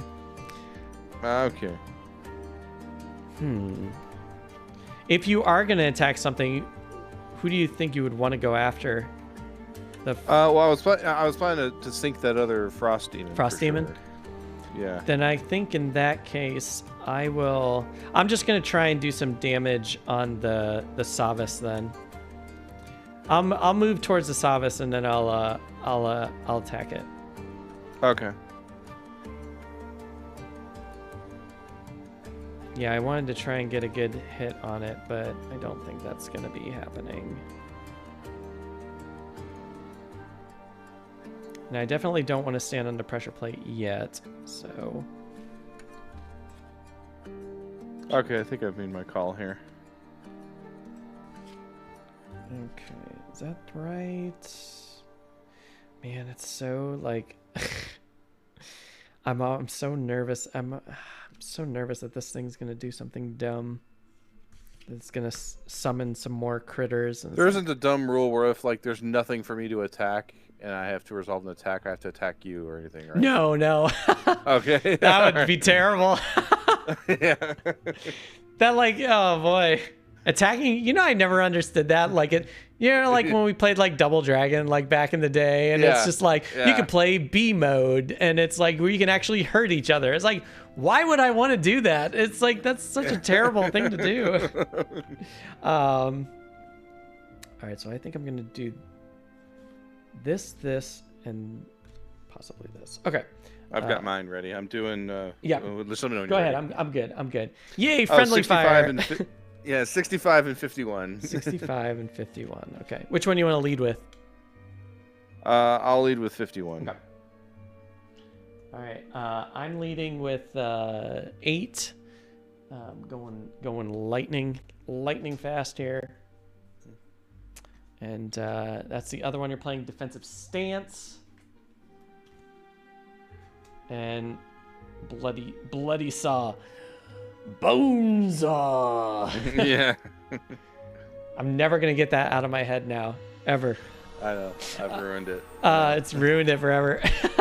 All right. So I'm still invisible. So let's see what our friends are doing here. Oh, we have to reshuffle this back into the deck. Oh my gosh, I have to shuffle this real fast and redraw it. There's like a little symbol on these cards, which means it has to go back in their deck and get reshuffled. Oh, bummer. Yeah. All right. No summons. No summons. No summons. All right. No summons. Oh, it's the same. It's the same card from the first one. Okay. This might be okay. I might be all right. We should be okay with this. Ooh, this has some kind of area of effect attack. They're both going kind of slow. I am going to outspeed them, but that character is going to go before you. Okay. So. Hopefully you'll kill them. I'm not, but I might be able to do something pretty cool. I'm going to move so I can get like right next to them. So we're gonna go 1, 2, and then attack with my bones. I'm going to play this attack 3 with a wound. So even if I screw this up, they'll still take wound damage. Ooh, it's +1. So I attack them for 4 and get an XP for that. And I wound them. Let's get a little wound token on you. Do they have any shields? They do have a shield, so they're going to eat that 1 damage. So they get 3 damage. All right. 3 damage isn't bad. 3 damage. So they're 5. Now that their health is only at 12, so they're very close. They're close to dying, but I think I should be able to kill them on the next turn. I am gonna play my. Maybe I shouldn't play this thing now, because he is like bleeding out. But because I have to get cards back now too, because I'm kind of like running out of cards.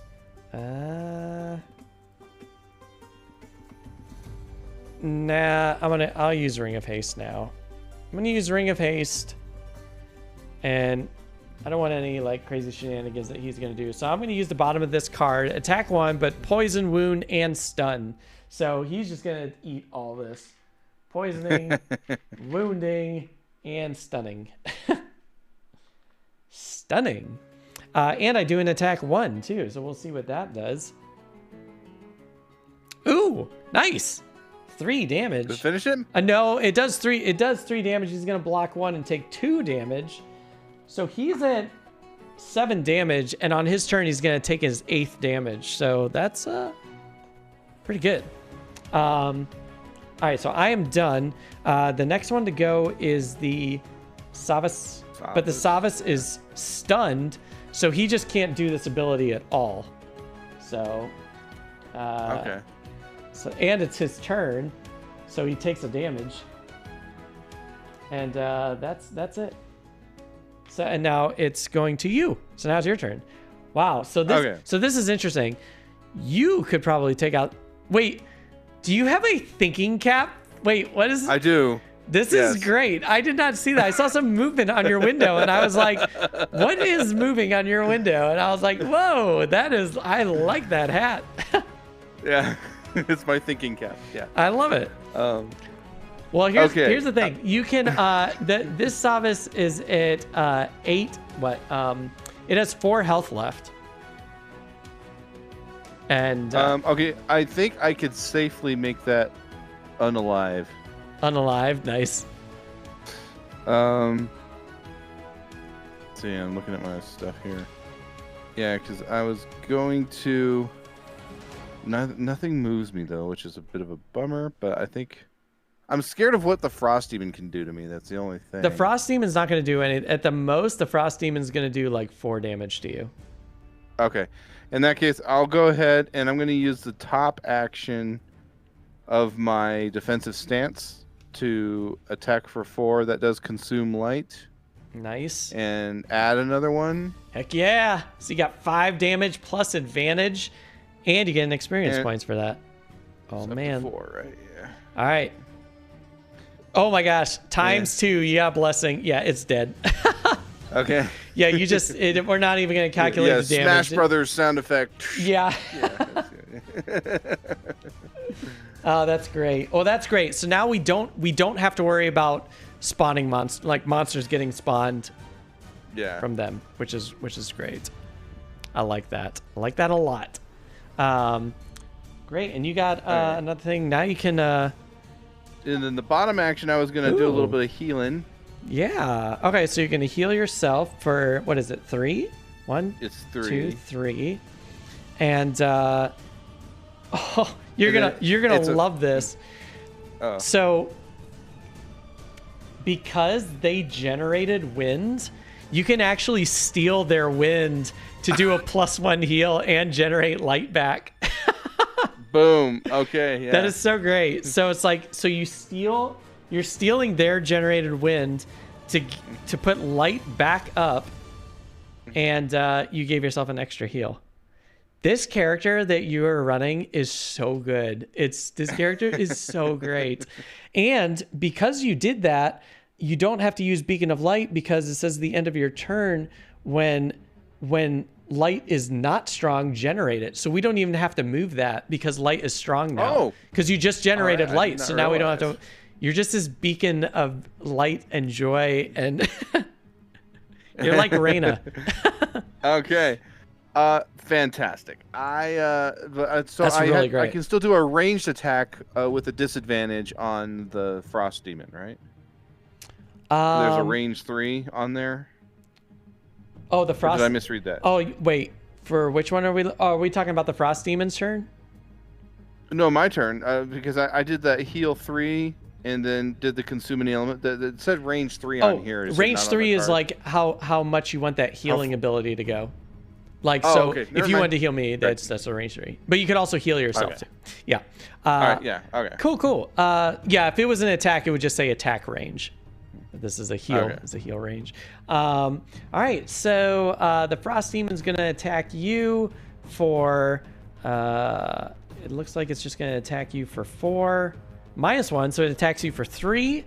You're going to use the end of your splint mail, so it's exhausted. So if you do a long rest, you can bring it back. So you're I'm naked. Yeah, I'm naked. You block 1. Let's see. So what it is doing? 3 attack, 2 attack for your splint mail. So you take 2 damage, and you're going to retaliate for 2. You get an XP for that because you moved up. And they take. What do I use XP for? Like, is that something you use? Is that only outside of scenarios? Yes, it's actually like after you level up. So, like, right now you're at a level 6. Your experience is 311. As soon as you hit 345, you get to level 7. Okay. Those are very nice. So yeah, getting XP is great. But if someone will tell you in chat, someone in chat will tell you that coins are more important. And that person is Slippers. Sorry. Give me 2 seconds.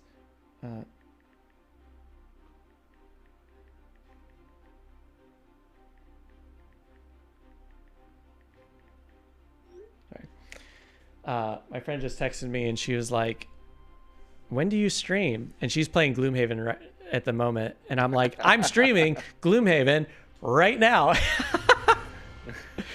Loot is greater than XP, Sliver says. So yeah. Let's move over to... oh yeah, so that's a Frost Demon. All right, so we have to reshuffle their cards. The Shavas is dead, which is great. And so we can take these off.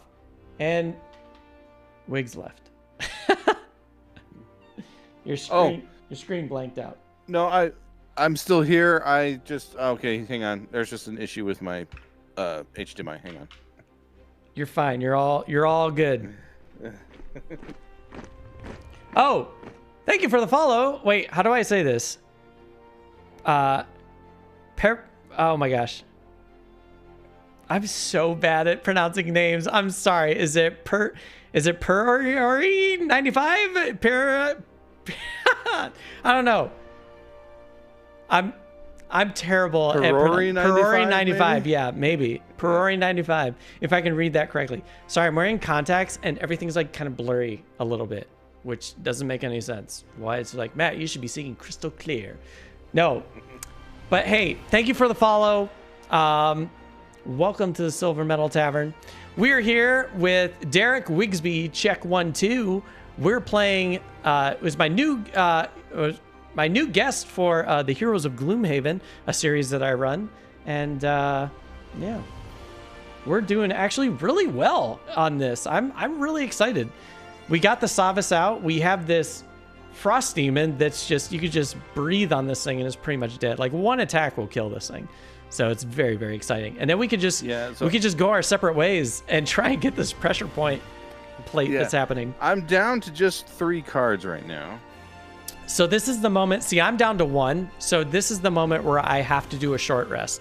So I mean, I could do a long rest, but I don't need anything to refresh.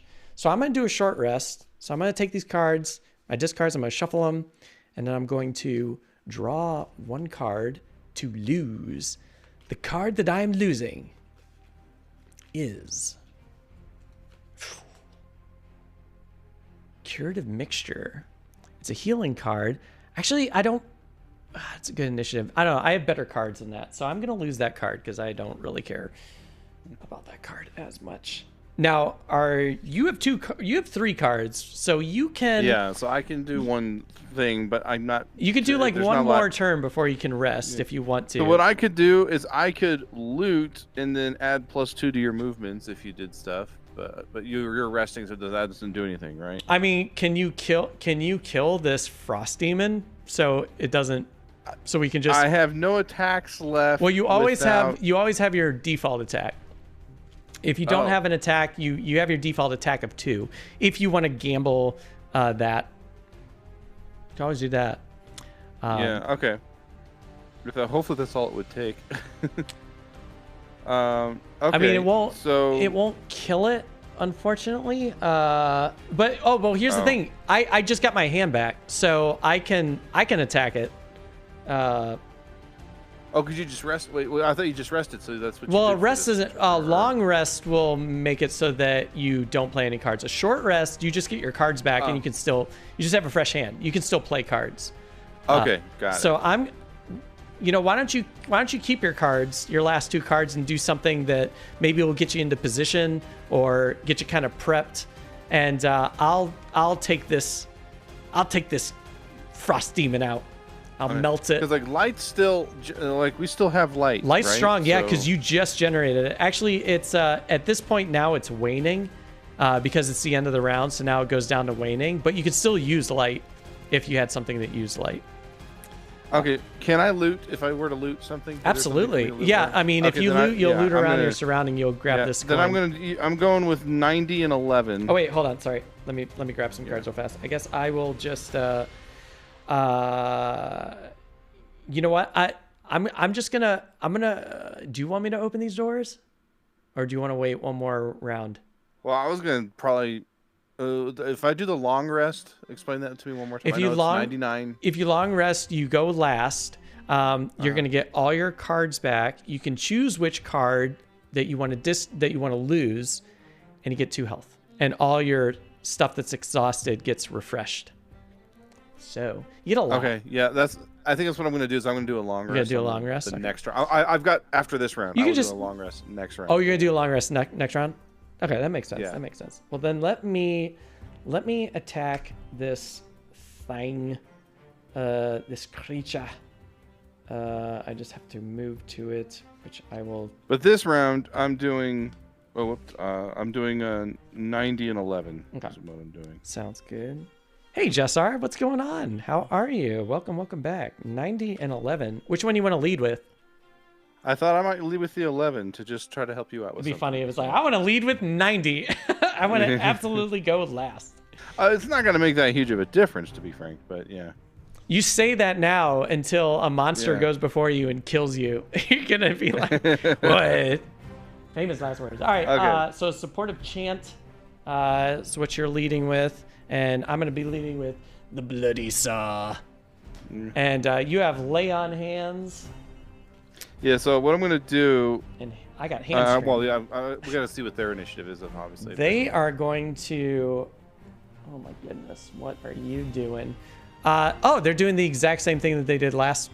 So they're just going to attack you for whatever. Hopefully they're not going to ice. live long enough to do that. Right? So, yeah. Okay. So I'm going to do the top action of all allies have +1 attack to all their attacks this round. Oh, okay. Nice. That's nice. Very cool.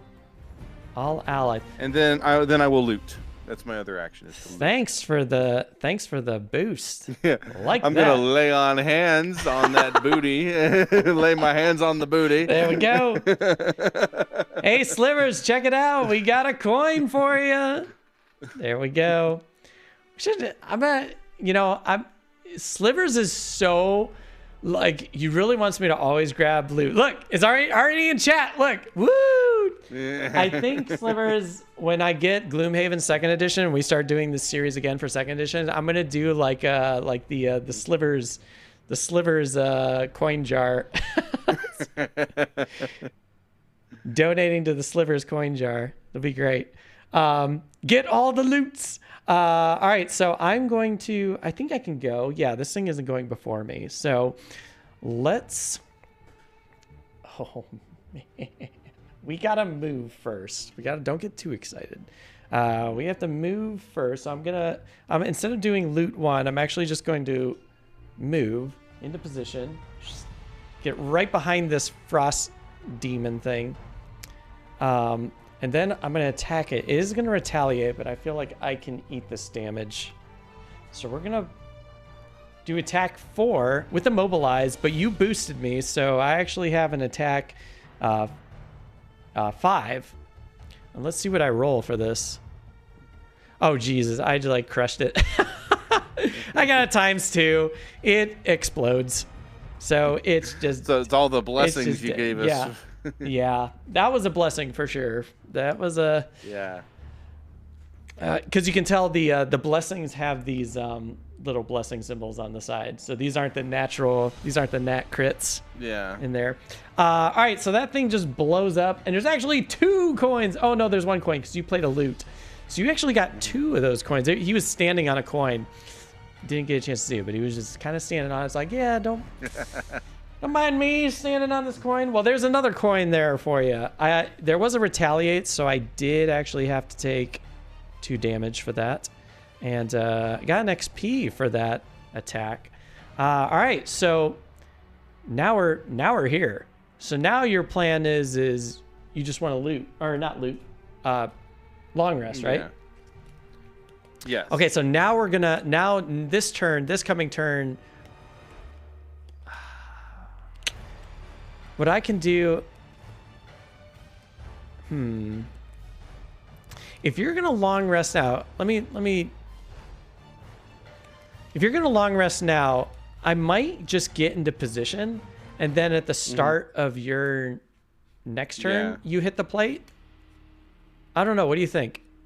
You want me to hit the plate? Because at my move, I really only got like 3 cards of movement. Because it's like, well, here's the thing. It's like kind of 4. Because like right now, it's like if you're gonna long rest, if you're long resting, well, first off, if you're long resting, what card do you want to discard or lose? I'm going to get rid of supportive chant. Supportive. I don't think we're going to use that again if we're going to be. Separated. Yeah.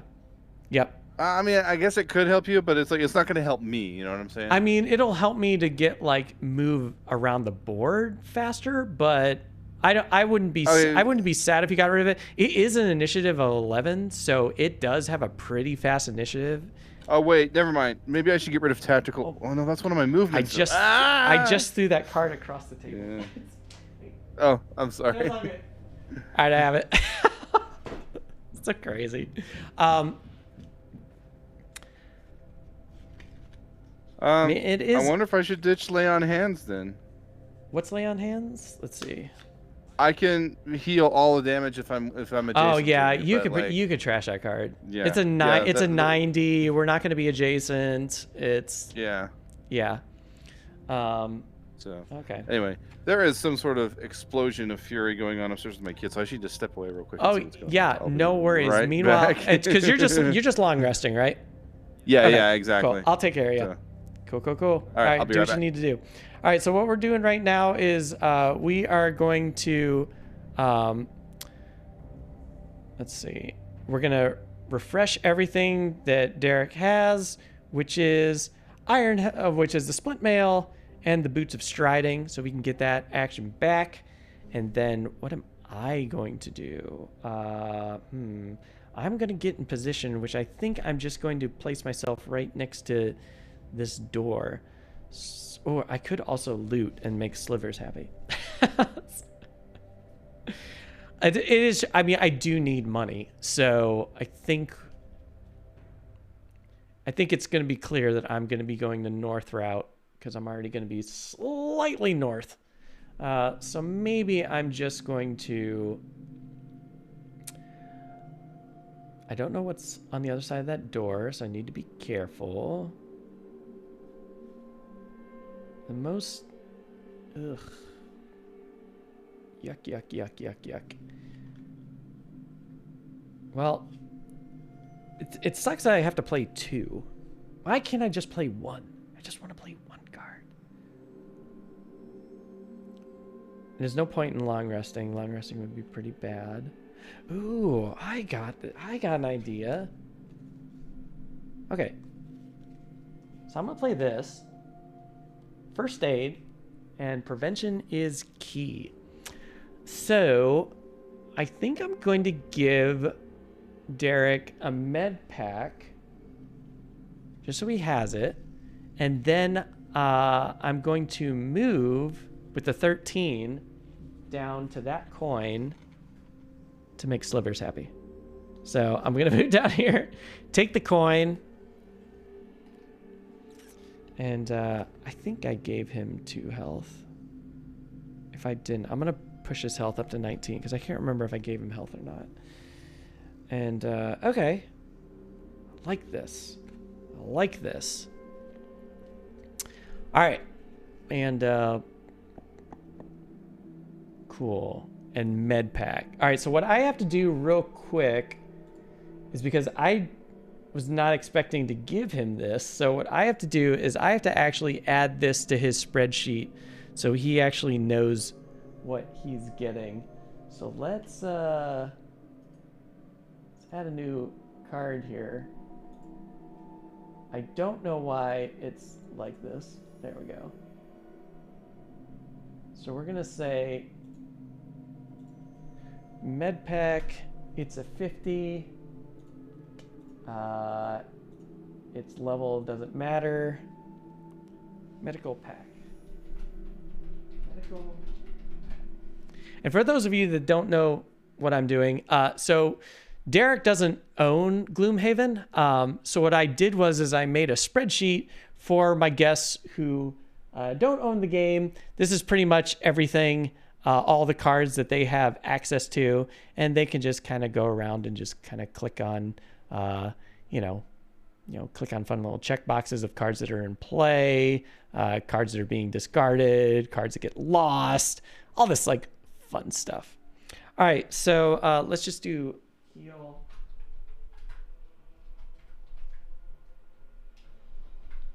And then we'll also copy that.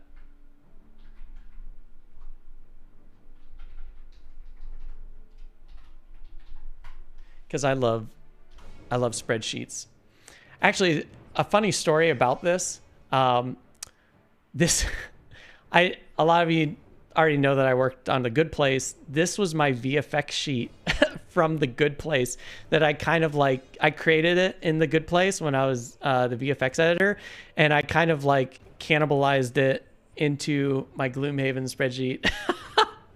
So if y'all want to know what a VFX spreadsheet looks like on a show, this is sort of kind of something like that sometimes. I made a spreadsheet for a game. Oh, it's all good. It's all good. I was just, I wanted to let you know, I added something to your deck. I gave you a what's it called? Med pack. Okay. I added it to your spreadsheet. So basically it has a top and bottom action of 4. And once you use it, I think once you use it, it's gone. Okay. Yeah, when this card is discarded for any reason, return it to Sawbones Supply. So, so basically, it's just a health. I felt like I didn't position myself near the board, or near the door, because I figured I wanted to pick up the coin, and I wanted to. I was adjacent to you, so I might as well just give you something. So that's it. And now, cool. So I guess the question is who wants to trigger the pressure plate?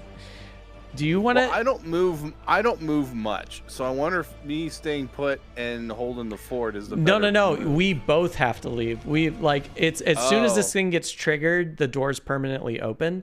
It's not like we have to stand on it. So it's like, well, since I'm on that side, I'll go towards the door I'm at. Just since my movement is so sluggish. Okay. And yeah, I'll open the plate and you go north, and then I'll start going south.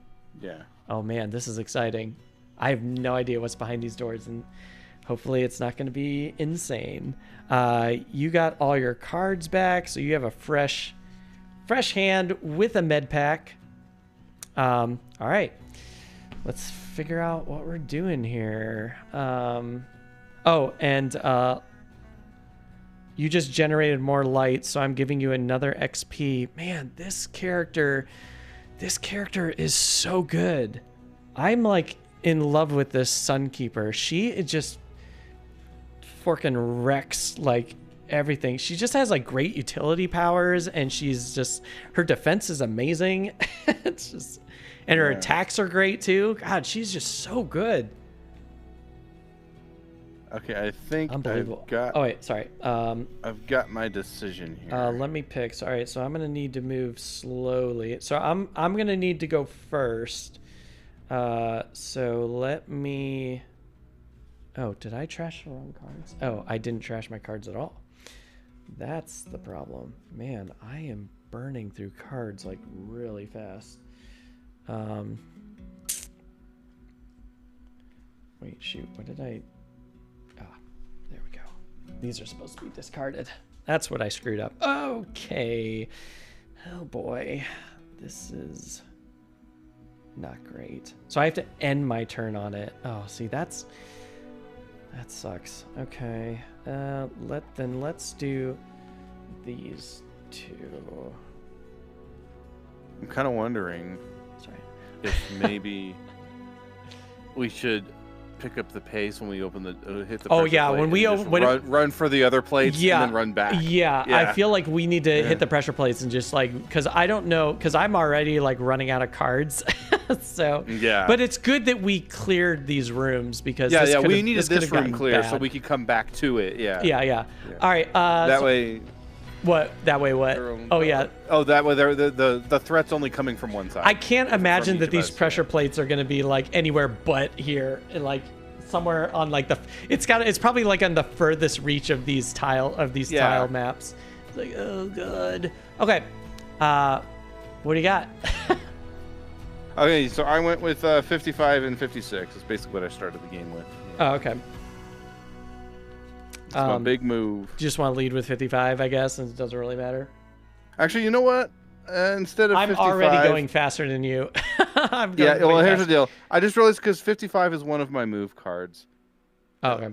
Are you changing and I should change this. I was trying to pick something with it. You know what? Maybe for poops and laughter, I'll just use the heal. Which one was that? 51? The med pack 50. Yeah. Oh, okay. Just get that. Well, yeah, you're at 19. You're at 19 health. Oh, I'm at 19. Oh, sorry. I thought I was at 16. Okay, you were at 17, but your long rest healed you too. So. I forgot about that. Aha. Okay. Then no, that's not what we're doing. It's gonna. Like, don't burn that. I just gave it to you. Yeah. It's like, hey, okay, thanks a lot. We'll do defensive stance then. 65. Okay, so 55 and defensive stance 65. Got it. Okay. And I'll lead with, or it's 56 and 65. I'm sorry. Oh, 56. Yeah. Sorry. That's It is. 55 is the one I put back because I'm gonna need that. Okay, later. so you're playing practical plans. Got it. Yeah.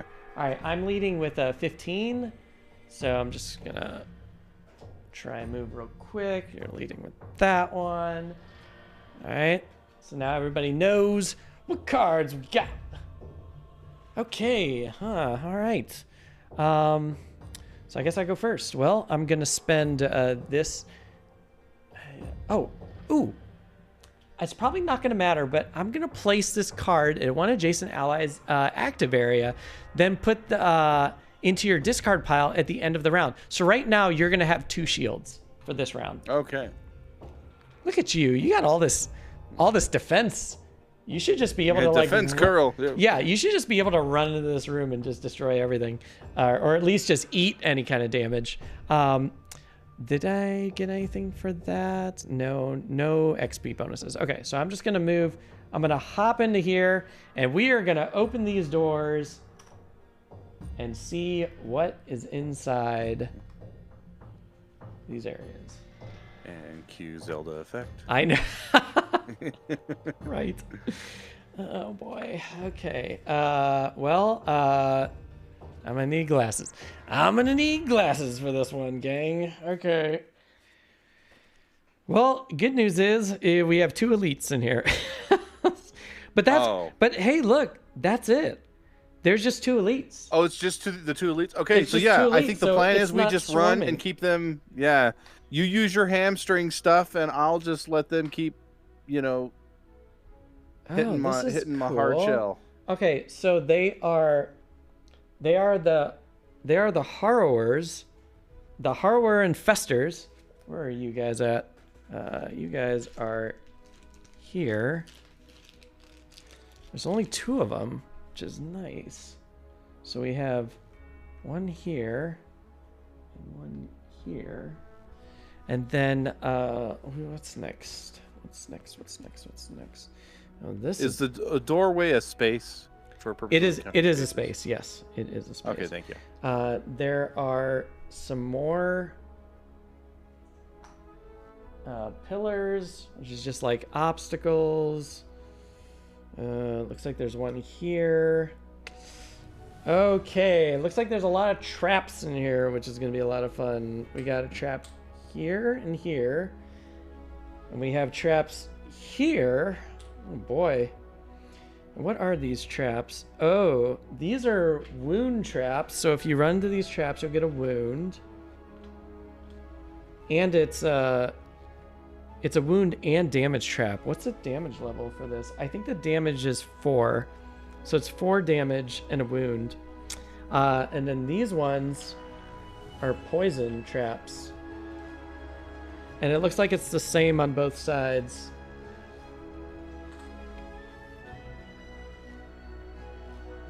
Alright, so these are wounds. I presume those must be traps that like shoot at us, because why would we walk on those unless you're about to tell me the pressure plate is behind it? It's looking like the pressure plates are like right underneath them, or like right next to them. Oh, okay. Yeah, because I'm like, oh, great.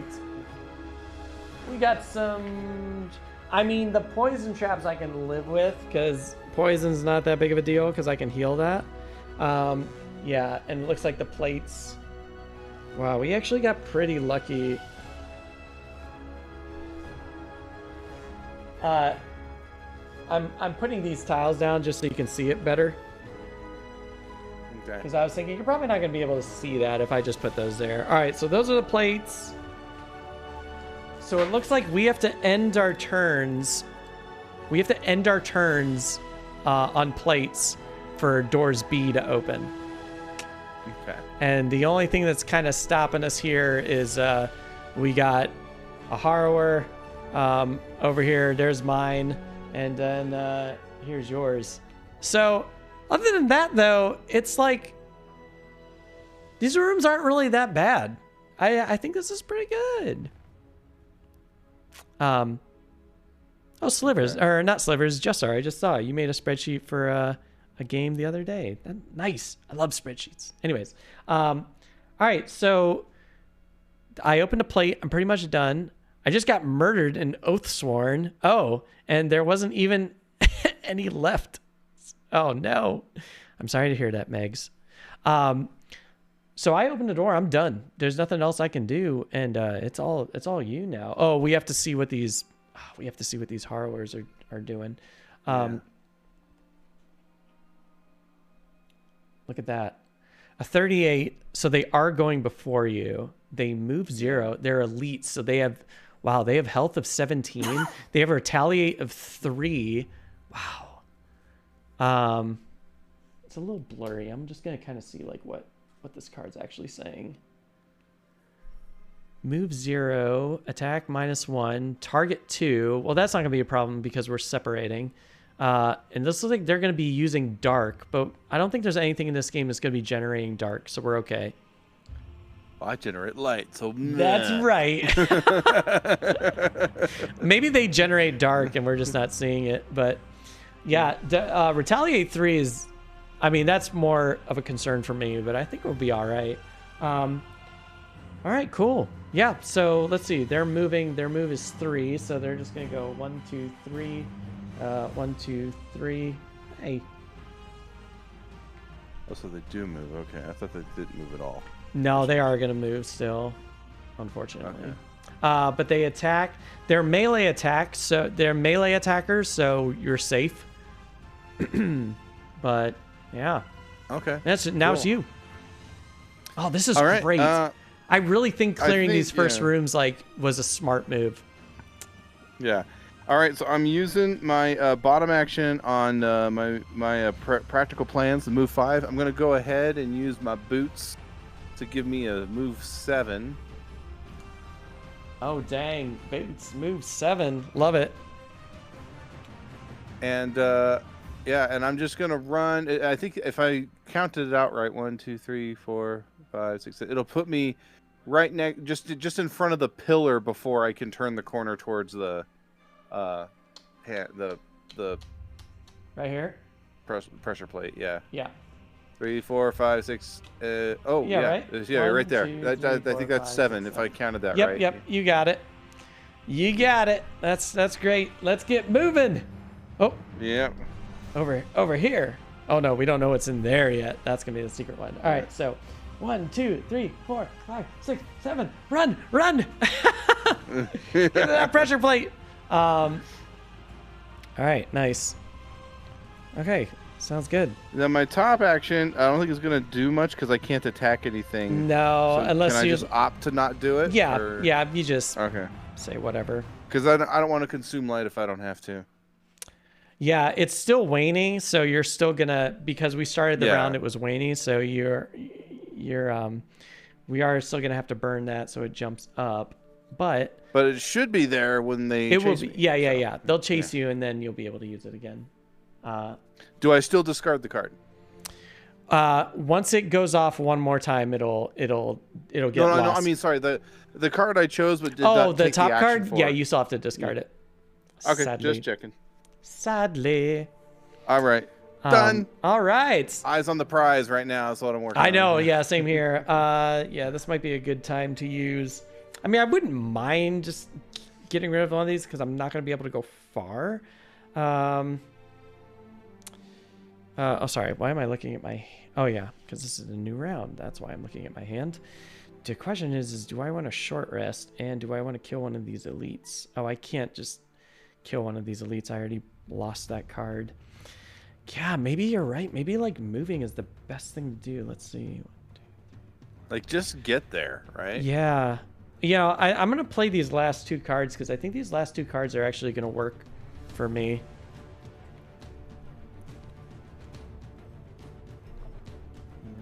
More drink.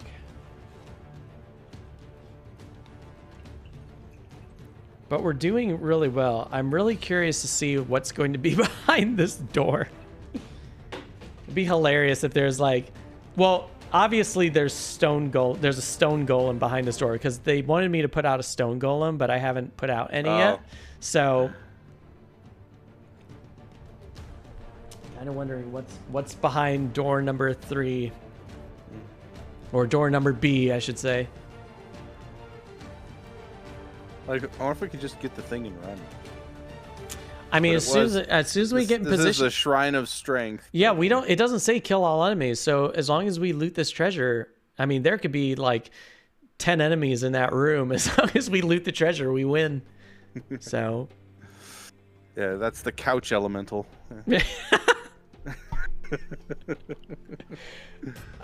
Did you pick? Sorry, I picked. I'm good.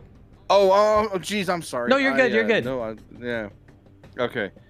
I mean, you're like almost there, so it's like you could just run there and just hang out. I'm gonna get there. It'll take me like it'll probably take me like 2 or 3 turns to get there. I think it'll be something weird. You know what? Let's do this then.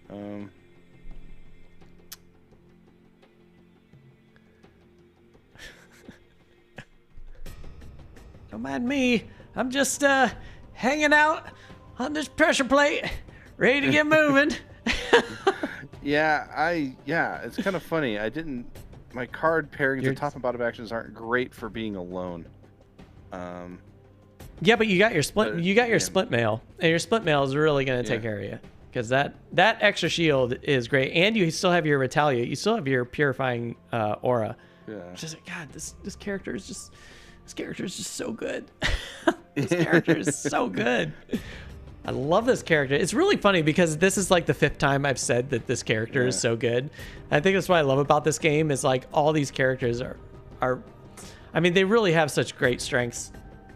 I don't know about the starting characters because I've only actually played 2 of the starting characters. All right, what you got? Gosh, I'm afraid of doing that because then I can't do the thing. Okay, yeah, I'm gonna do it. All right, I'm going. Whoops, I hit the wrong thing. I'm going with 55 and 11. 55 and 11. I'm assuming you're playing the 11. You're leading with the 11. Oh yes. Nice. Actually, no. I want to do the 55. Interesting. Because if they chase me down, I'll have the Oh, all right. Yeah. Okay. Yeah. Yeah, I like that. Oh yeah, and with wait a minute. With hammer blow? No, I mean that's great. What's wrong with that? Yeah, but I was gonna give you a boost to your movement. Nah, don't worry about it. You're good. I don't need it. I mean, okay. I can get there, like. Okay. Because I still have that. I still have a card that'll make me like move really fast, and I have. Then maybe okay. I have jumping too, so I can jump. That was stuff. a dumb thing. I shouldn't use the 11 then. No, you're good. I should do. No. That's really smart. That's really smart having that thing come to you and you just crack it real fast, and then just move along. No, your instincts are right. Just to go with that. Honestly, that's a good move. Okay. Well, in that case, then instead of supportive chant, I'm gonna do tactical order. So it's 29. So I'm doing 29 and 55. 29 and 55. Oh, okay. Sorry. Yeah. Right. If I can't help you, then I should just save that for when I actually need it. Okay. And I'll lead with the 29. You'll leave with 29. Okay. I'll still go before you, but that's okay. All right. That's okay. Yeah. As long as I go before, if I have a chance of going before the harrowers or whatever they are. Yeah. No, you should be good. All right. So there we go. Should be good. Or no, 55. I'm brain broke. I want to go last. You want to go last. All right. I got you. Yeah. I got you. Yeah. I'll switch it. That's the whole reason I switch cards. Okay. Yeah. No, it's all good. I mean, this is like your second time playing this game, so we're not going to be like strict under rules. You can't do that. You've decided already. Not in this game. All right. So let's see what our friends are doing. Oh, I should actually take these off because we're not using these anymore. They are going to. Ooh, look at these, Speedy McSpeed. Oh, they're going 7. They're going faster than both of us, which is actually what you wanted, so that's good. I was kind of hoping that they weren't going to go faster than me. So they attack -1, but it's a range. Oh, range is down. Well, at least their heal will fizzle, though, because they're going first. That's true. Okay. And they muddle. The muddle is kind of a problem, because muddling... What does that do? That means you have to do a disadvantage roll automatically. Okay. So it's not great. All right. What a bunch of jerks. Okay. Well, who's going first? I think it's... Does an advantage cancel out disadvantage? It does. So great. Because that's what's going to happen. That's what's going to happen. Yeah, that's great. All right. So they're going to do a range. The problem is they're not going to move to you. That's the problem. Okay, fine. Because they're not whatever. moving. That's the dumb part. 1, 2, 3. They actually can't reach you. 1, 2, 3. They can't reach me. Oh, they can't even reach us. So all they do is heal. So no muddling, right? Yeah, they can't. Or do they still muddle you? No, they can't. They can't muddle because they can't attack. Yeah. So that's there. It is. Word to your muddle. Yeah. Okay. Word to your muddle.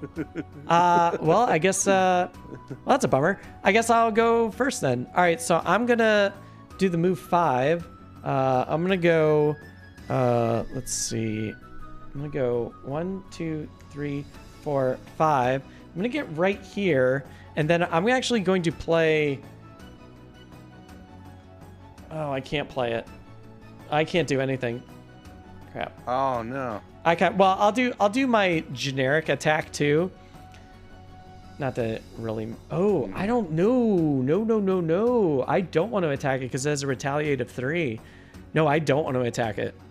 So I am not. Okay. I'm not going to do anything. I'm just going to hang out here and whatever. Yeah, right. I think I'm doing the same thing actually. So all right, cool. So yeah, I'm just moving forward to the plate. Now, what happens to me with the trap? I don't know. I suppose I should have asked that. You're gonna get poisoned and you're gonna take 4 damage, but you're still you move through the trap.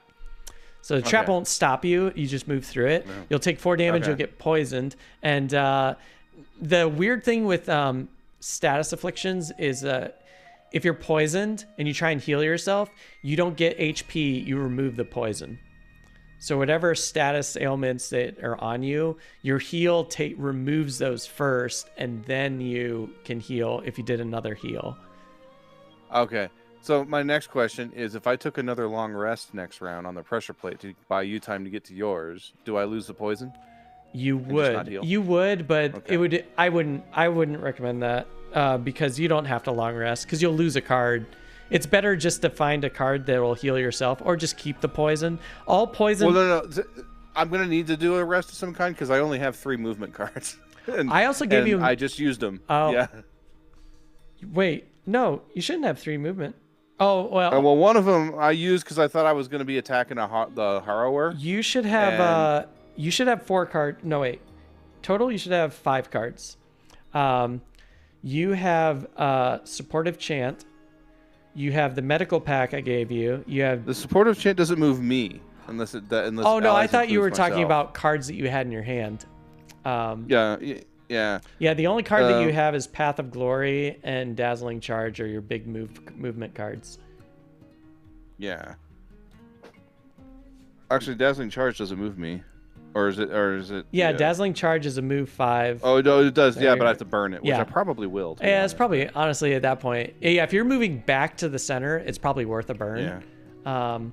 Yeah. Okay. But I just use my other 2 big move cards, and if I take the long rest, I can choose what card I'm getting rid of, so I know that I don't get rid of the move cards. I guess that's true. But you lose it. But you lose a turn. So right, but I have as to long wait as for you to get to a plate anyway. That's true. Well, how far am I away? 1, 2, 3. Oh 4, wait, 5, and I have to go back through the trap, don't I? No. The trap's gone. Once you hit it, and once you activate it, it's done. Okay. Anyway, I am moving to that trap though, or to the pressure plate. Yeah, I'm gonna get to the pressure plate on my next turn, so I'll be good. So yeah, maybe long resting is the better play for you. So if that trap, so I will do that then. I'll because it is me now, right? Yeah. Yay. Okay. Yeah. So yeah. All right. So you're poisoned. So I'm but that's poisoned. Okay. Yeah. No big deal. And you took 4 damage. 1, 2, 3, 4. Great. And okay. Unfortunately, you can't attack. That's a bummer. Yeah. But whatever. As I was banking on the Harrower chasing me down. But, right. Yeah. Okay, cool. And then for me, I'm just going to not do anything because I already did my turn. All right, never mind. I do have to short rest. That's the only problem with characters that have like the smaller decks. They just so short rest is something you can do in between rounds, right? Yeah. At the beginning of your next round, you can short rest so you can get your cards back. Okay. Yeah. So because I think I was just gonna long rest to get the poison off me while I wait for you to hit the plate, because we both have to be on the plates together. Right? Correct. Yeah. I am not going to discard that card because I absolutely need that card. No, we need that. Yeah. The move 4. I mean, I have to discard this one, but it's kind of not wanting to get rid of the move 4. Hold on a second. You said we have to loot an item, right? That's our quest goal. We have to loot we have to loot the treasure chest that's in the air. Yeah. Okay, so it's not like we have to loot the corpse of the golem. Right? Wouldn't that be great? I mean, we could have done that like the first room. It's like, you set this up for nothing. It's like, no, yeah. Oh, yeah, we don't have to loot the stone golem. Yeah. I thought you meant the Savas. I was like, oh, yeah, that'd be great. All right, cool. Well, I think I already know what I'm playing because I need to play this. Yeah, I'm doing my long rest so I can get my boots back. Here's something really interesting. Do you still have the ability to make me travel further? I can give you a +2 to movement. Yes, I can. Yeah. Can you mind helping? You know what? I could hold off resting and then do that, and then I'll use my bandage. No, I'm wondering like if I just took. I'd be really. You know, that would actually be really helpful to move extra further without having me play the really long move card that's going to make me stop moving. Okay. Then I will hold off. Which, by the way, I have my cards. I'm just going to set these right here. Also, we had another follow. Thank you, Lunchbox317 or 317 for following. Welcome to the Silver Metal Tower. Hope you are enjoying your time here. My name's Matt, and I play tons of board games and stream a bunch of board games. And I do a Gloomhaven series called The Heroes of Gloomhaven, where I bring guests, tabletop creators from all over to join me in my quest of Gloomhaven. Today we have Derek Wigsby check 1-2 joining me today, and we're actually doing really well. This is really for your second game. You're doing fantastic. I think you're doing great. All right. You're just like, well, it's all right. It's okay. Yeah. Okay, I'm going to use 11 for you, and I appreciate that. Thank you. Yeah. Oh, that ain't nothing. I hate to burn your medical pack you gave me on this, but I have to get rid of the poison somehow. And the other card that I would use that's why I gave it to you. That would be okay. That's why I gave it to you. Then, so it's all good. Okay, then I'm going to use the 50 medical pack. Yeah. That's a cool ability. And I will obviously lead with the supportive chant. The 11. I'm going to do prevention is key. I can't help wanting to always say prevention is the key. I don't know why. All right, so I'm going to disarm, which is perfect because I'm right next to this infestor. So I at least will be able to disarm them. And you have my wonderful med pack that I gave you. And then I'm going to do... Which removes my poison, but does not give me any health, right? Does not. Yeah. Yeah. So let's see what these infestors are going to do. Ooh, I have to cycle this back in to the deck. I forgot to do that. Oh, man. I actually really like these objective scenarios. These objective scenarios are pretty... They're pretty fun. Like the kill all enemy scenarios are always tough. Just because when you got like 6 enemies in a room and you're like, geez, this is like the first room and there's already 6 enemies here. Wow, they're going again. It's the exact same card. It's the exact same card. What? Why? Why am I so bad at drawing this? Do they move? He is going to attack me and muddle me. That's the only thing. Oh, yeah, because you're right there. Yeah, but because he is like... Because he's right next to me, he has to do a disadvantage. He's not moving, so that's actually going to work in my favor. So let's see. They're attacking for... Ooh, and I get a muddle, which is gross. Muddle. What are they attacking for? They're elite, so they attack for 3. -1, so they attack for 2. Ooh, attack for 1. I'll take it. I'll take that damage. That's fine. All right. Now, I played a 13. I'm just going to... I was so close to activating this, but I'm going to disarm... what is that, number 4? Yeah, number 4. We're going to disarm number 4 here. So next turn, he's not going to be able to attack me. And then I'm going to move, with the help of your +2, I'm going to move 6. And I'm going to use my winged boots so I can jump over stuff. So 1, 2, 3, 4, 5, 6. And I am on the pressure plate as well, which means we're both on the pressure plate. It's open the gates. All right. Okay. Oh wait, it's at the end of. It has to be at the end of our turn. It says. All right, so it's at the end of our turn. So basically, we're just kind of burning turns here. Yeah. Oh, yeah. Does the other Harrow do anything? No, because he can't reach. He can't reach you, and he doesn't move, okay. So he's good. So yeah, it's your turn. Oh yeah, we gotta pick cards. Okay, so now I feel like I should do. I hate to say this, I might have to do my long rest now. Yep. So I can get my boots back. Oh wait, and sorry. all that fun stuff. Yeah. Sorry, I have to open the doors. Where's my head? Oh yeah. Where is my head? Open the gates. Open the gates. All right. I am so excited to see what's in this room. The gates are now opening. And we get to see what is in here. Well, sure enough. Ooh, nice. Well, there's our treasure chest right there, along with Couchy. along with a couch. 2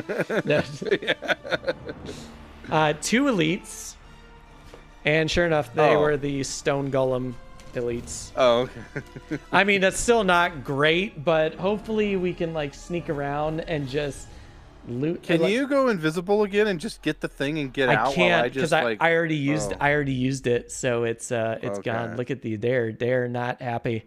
But they have they're elites. So the good news is there's no more Savises, so we can actually get rid of both the frost demons and the ice storms because they're gone.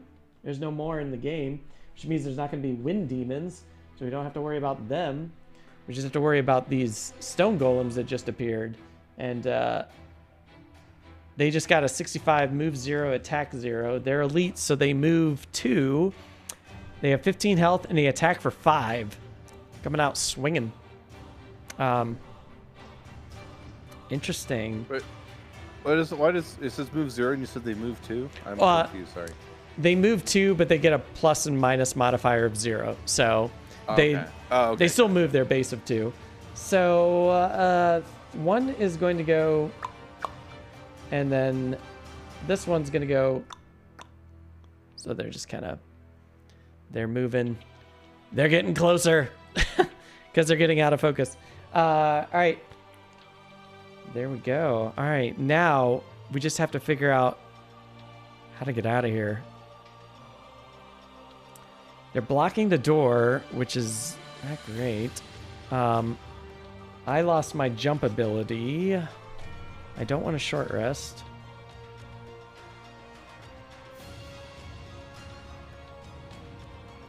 Yeah, the fact that there's elites is interesting.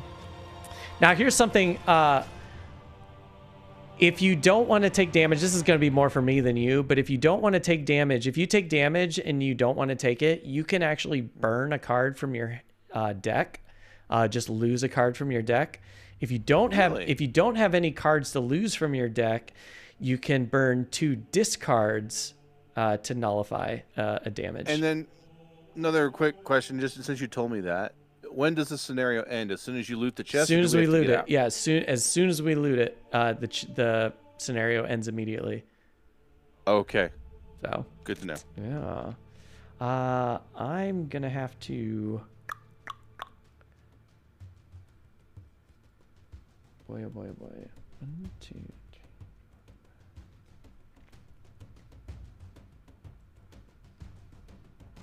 Because I still have my retaliate up, right? Because I haven't taken a lot of hits. Yes, but here's the thing: your beacon of light just burned out. You did get an experience point for that, but it is gone now. So you can lose beacon of light; it's lost. But yeah, your retaliate is still good. You're no longer poisoned. I'm no longer muddled.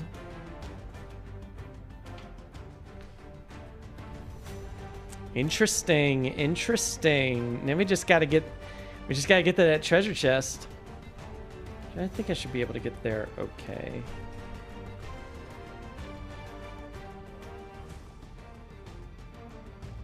Yeah, I should.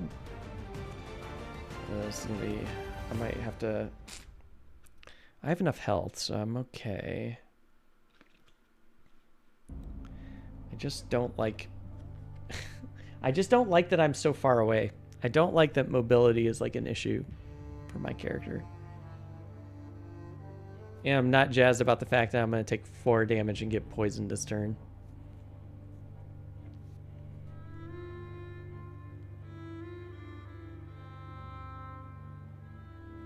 God, because even if I long rest... Oh my god. So if I am down to... I only have 4 cards left. Oh no, I have 5 cards.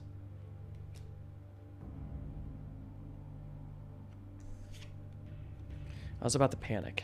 I have 5 total cards left. Jeez, this is so scary.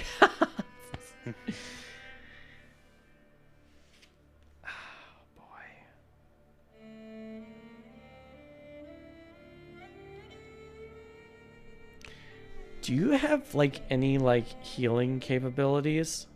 But if you do, I do, but I have to be near you. You have to be near me for it. Okay.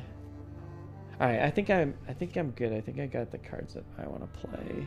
I threw out my heal all damage to an adjacent ally, but yeah, I think as long as you can just make your way back, I'm good. I got my cards going. So. To mitigate damage using cards, it's just just 1 damage, or is it? It's all of it. It's attack? It's just the whole attack. Yeah, you just. Ah, love it. Yeah, okay, it's really good. Now I don't fear anything. It's really good, but you lose a lot. I mean, losing a card is like pretty devastating. But if if you're like if you know you're gonna win, you can just throw away cards. Yeah, you just throw away cards all day. I feel good about this. Like whatever. Yeah, my plan now is I need to just get you to the place. So. Okay, so in between, so you plotted your 2 cards. Okay, so if I don't short rest, could I, or if I don't long rest, could I short rest now before I pick 2 cards? Yes, you can short rest now if you want. Is that what you want to do? Yeah, I think I'm gonna do that. All right, let me see which ones you're gonna lose randomly. So you're gonna lose. Hammer blow. Hammer blow? Okay, I can live with that. Okay. All right, so now you got your full set. The name of the game isn't doing damage. It's just stopping. Now the name of the game is moving. Yeah. Okay. So I lost hammer blow. Yeah. Alrighty. And then I have all my cards back now. Yes. That I had that were in this round. Fantastic. Okay. I'm going to use 57. 57. Or sorry, one sec. Yeah, yes, 57. Uh-huh. And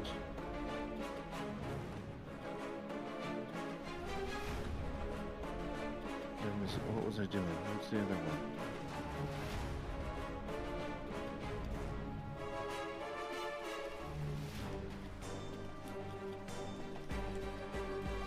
I thought I had the. Oh, did I lose it? Is that the one that I lost? Do you need like a clarification of what cards you have, or just? I thought for a second there, I thought I saw something that lets me stun somebody.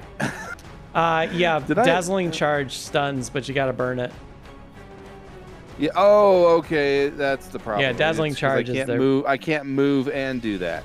Yeah. Okay. Unless you play your Ring of Haste, but the order would have to be you'd have to move first next to something, and then at the end of your turn play Ring of Haste. I'm good. Stun. I'm good. I think I'm still going to do that.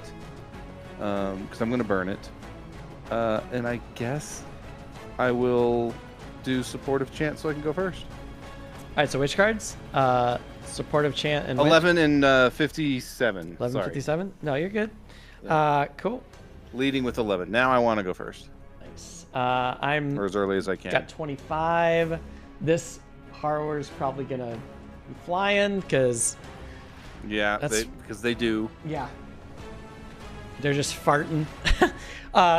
Which, by the way, the Harrower Infester, that's one of the characters. It's one of the type of characters. That's the Plague Herald, basically. Which is pretty fun. Let's see. All right, so what are you guys doing? Oh, that hurts. Don't go near that thing because it'll immobilize you. It's got an attack 2. It has an attack 2 with immobilize, so if it attacks you, it'll stun you. Is it moving though? What's that? Is it moving? It's not moving. Just don't. Okay. So So don't go next near question: it. if I stun it, it doesn't. Does it do that? No, if thing you to me? stun it, you just knock this whole card out. It can't do anything on its card. And the stone golems are going to move +1, which means they're going to move 3 because their default movement is 3. Get them out of there because they need to get you in there. Yeah. All right, so you get to go first. Okay. So what I'm going to do is, I believe. Oh, I did not do the long rest, so I can't. Oh, this isn't working as well as I thought it would. Oops. I made a goof. 1, 2. That's 3, all right. I made 1 too, so it's fine. You still got a lot of stuff. Hey, look, you got this Ring of Haste, so if you need to do something extra, you know, that could be pretty powerful. The Ring of Haste will give you a third action at the end of your turn. Yeah, from a different bottom action card in my hand, right? Not one I've already used. Okay. That's right. Okay, so I won't be able to stun the thing, unfortunately. But I think I'm still gonna go ahead and. Oh, dang it! That stinks. Yeah, because in my brain I was thinking, oh, if I do the long rest, I'll have my boots back and I can move 7. Oh yeah. Well, I mean, it's like 2 extra movement shouldn't really matter at this point. Maybe like. But it meant I could have stunned that thing. Oh yeah, yeah. Okay, well here's the deal. I will just move 5 towards the goal here. This is just Okay, so moving 5. So we're gonna torch this. So you move the 5. And 1, 2, 3, 4, 5. And then so that's gone. And I do get technically I generate light, but we already have light strong, or light's not strong, I guess. No, now it is. Now you just generated it, so it's a good. And I get an XP for that. Too, which is nice. And you want to just use the top action of the other card just to get an XP and strengthen me, I guess. Yeah. Because that's pretty much what's happening there. That's nice. Yep. Love it. And then okay, who's next? The infestors go. All right, so infestors, they don't do anything, so there's fine. That was easy. Then I get to go. This is the sad part. So I'm gonna move 5. So we go 1, 2, 3, 4, 5. So I'm gonna take this poison.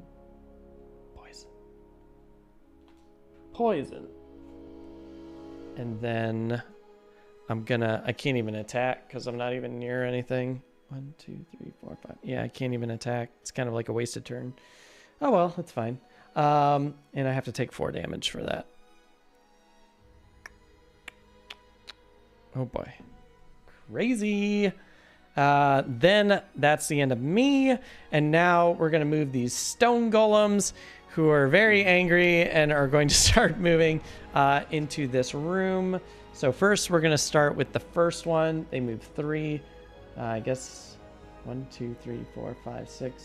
1, 2, 3, 4, 5, 6, 7. Okay, so they're closer to you. 1, 2, 3. Oh, that's dumb. They're blocking the door. Oh god. Oh, I can't move through them? No, you have to like jump over them, and you don't have a jump ability, which is not great. Okay, no. Then I know what I'm doing on my next turn. I am going to be long rested, so they will come in. Yeah, they're blocking me too. So that means.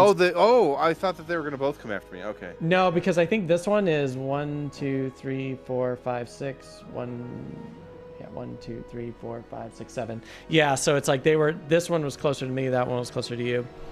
So they just split. Gotcha. All right, so if we can, I can long rest. I can long rest and jump over this guy.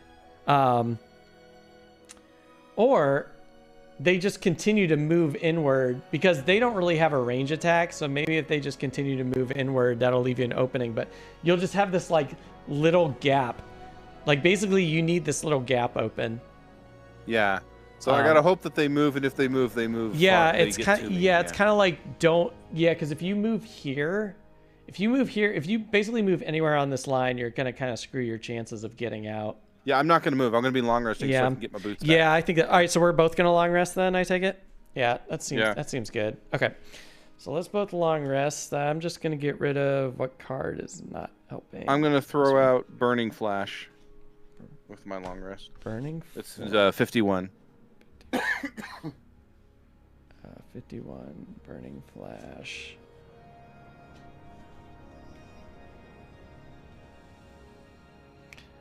Oh wait, was that from your discard pile? Was Burning Flash from your discard pile, or was that from your hand? I should have gotten it back when I did my last long rest. I think you did. Yeah. Okay. Oh, because you can only you're only supposed to discard stuff that you have. Oh, that was in your discard pile. Yeah. Oh, then I guess I have to lose Supportive Chant then. Yeah, that's the one. Yeah, because I was like, wait, you only have 1 card in here. Yeah. Okay, so let's move them since we're not doing anything, but we're also going last, so we can't really do this yet. We want them to go last because they need to get out of the way. The Infestor is going 30 with a -1 move, and this weird thing that's happening. And then, oops. What's the stone golems doing? Oh god, that's the worst one. That's the worst they could have possibly done. A retaliate 3, but it has a range of, so they're not moving. They're just still being there. So that's, oh my goodness. Oh wait, okay. Hold on. I was supposed to shuffle this deck. Okay. Probably not gonna get that. Yeah, because I was supposed to shuffle this. Okay. Ooh, I do not want that. That's gonna. Yeah, thank goodness. It's gonna make things complicated. All right, so they move, but unfortunately they're attacking with 3, which means they can reach us, and they're gonna pull and immobilize. Oh boy! Wow, that's really bad. All right, so let's kind of go through the motions of this real fast. So okay. So one is going to move. It doesn't have to move because it can attack you. So it's going to go 1, 2, 3. It attacks you for -2, which is 3 damage. Okay, so it's just 3 damage. So it's a ranged attack, right? Yeah. So I can't retaliate? No, you can't, unfortunately. You have Splint Mail, so it's actually only 2 damage. So you're down to 13. But he pulls you... he pulls you 2. So you actually go to here. And then... And you're immobilized. Wow. That just means I can't move, right? Yeah. That means you're stuck. Okay. You're stuck for this turn. Then that means. But you're long. No. You're long resting. So, oh no, immobilize. Long resting doesn't. Healing doesn't get rid of immobilize. Oh, that's dumb. Okay, right. It's okay because I will just smash their face. Nice. They're basically going to do the exact same thing to me. They are going. This one's going to attack me for. What did I say? 3. Ooh! It attacks me for nothing. For nothing. This is nice. null. So, but it still immobilizes me and pulls me. But that's okay because I can actually jump over this character, but I can't jump over him right now because I'm immobilized. All right. Okay. Now we get to refresh because now we get to go and heal. 1, 2. I lose my poison. I don't get to heal, which is a bummer. Okay. All right. So remember, you're immobilized right now. Right.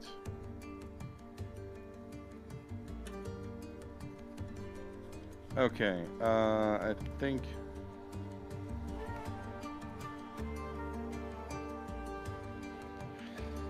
Don't like this golem.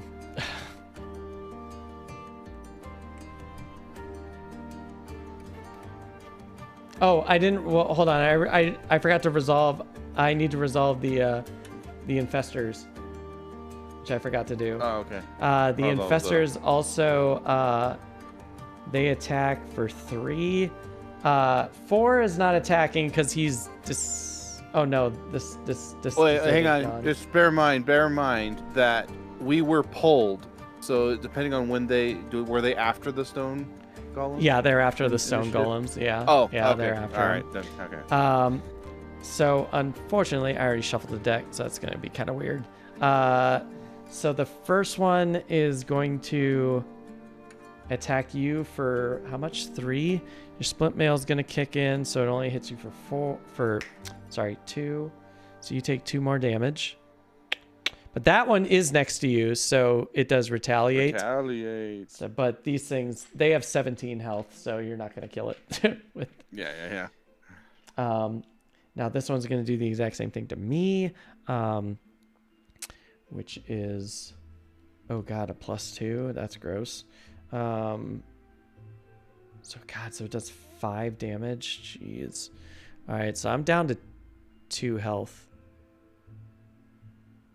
I have to start burning cards now, and I'm immobilized, which is dumb. So that's gonna make things complicated. Man, these infestors are freaking annoying. So on my next turn, god, I don't even have any heals. I don't think. I think I like burned through all my heals.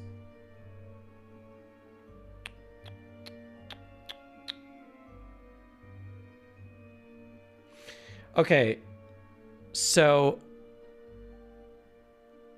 we can win on the next turn. So we'll win on the next turn as long as something catastrophic doesn't happen. We'll win on the next turn. Gotcha. So you can do what you need to do. Yeah, you can do what you need to do, but we should win on the next turn. How much more retaliation do I have? You have 1. Okay.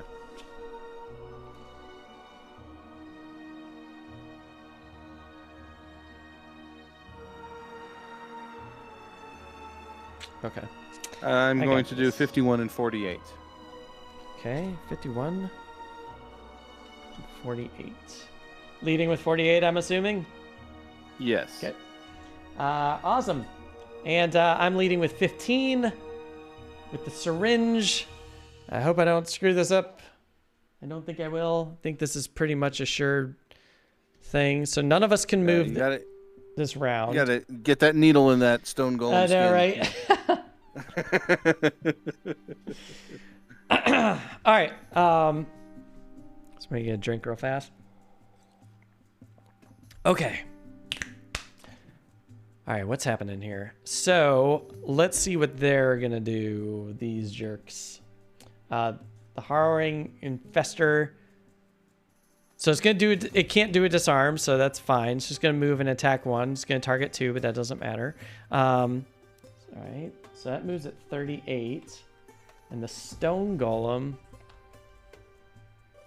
72. It's got another range attack, but I think we're okay. I'm gonna stun mine, so it's not gonna be an issue for me. Looks like I'm going to go first. I'm immobilized, so I'm gonna do this attack 1 to poison and stun this stone golem, because I don't want to get hit by that.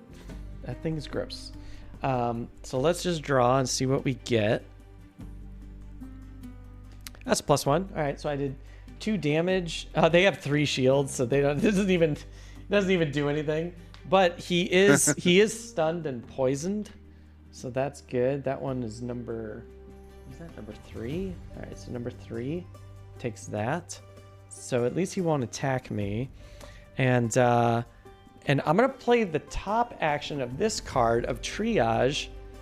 So once during each of your next 4 turns, perform a heal 2 at a range 1. Which that'll be great. So I can start healing myself. Just gonna use your token. Boy, that's really far away. All right, so I'm gonna use that. And so I heal, which gets my poison away. Or no, I'm not afflicted with any. So. All right, so I have 4 health. Okay. All right, I'm good. I got this. And I'm done. It looks like 48. It looks like the Harrower Infestors are going to go first. Harrowers go next. All right, Harrower is going to... it's an attack. So who's going to attack you first? That's a 3. Okay, so they're going to attack you first for 2 damage, 1 damage, no damage. And you do your final retaliate, which gets you an experience point. So they take 2 damage. Well, that was nice. Yeah. That's pretty cool. This card's gone, but that card really worked out. That was a great card. And now it's to me. They're gonna attack me. Oh. It's your attack. Yep. Sorry. It's okay. They whiffed it. So. Oh, cool. That's great. And then back to your turn, and then we go to the stone golems. Okay. So I'm going to use the top action on Path of Glory. I'm going to try to pull out all the stops. So I'm consuming light to add another attack and gain advantage. There's no light. What? Because light decreases every turn. Oh. So it's none. But you still attack for 5. I mean, 5 attacks is pretty great. That is true. Okay. Yeah. Yeah. Sure. Yeah. Still do that. And I'll attack for 5. Can I use my sword and stuff? I forgot what my helmet does, but the helmet's for defense. Yeah, your sword will wound, so you can turn on that to wound them. Yeah. So it'll just add a wound. Oh, you stunned them. I did? Yeah. You drew a stun, so they're not gonna. That's horrible because I wanted to get out of there, but okay. That's okay. I'm gonna win on this next turn. We're gonna win on this next turn, okay. So we're good. Okay. So they're not even. Hang on. They can't even attack you. Yeah. Okay. And they take 2 damage. I still have things. I have things. Yeah, you stunned and wounded them. Okay.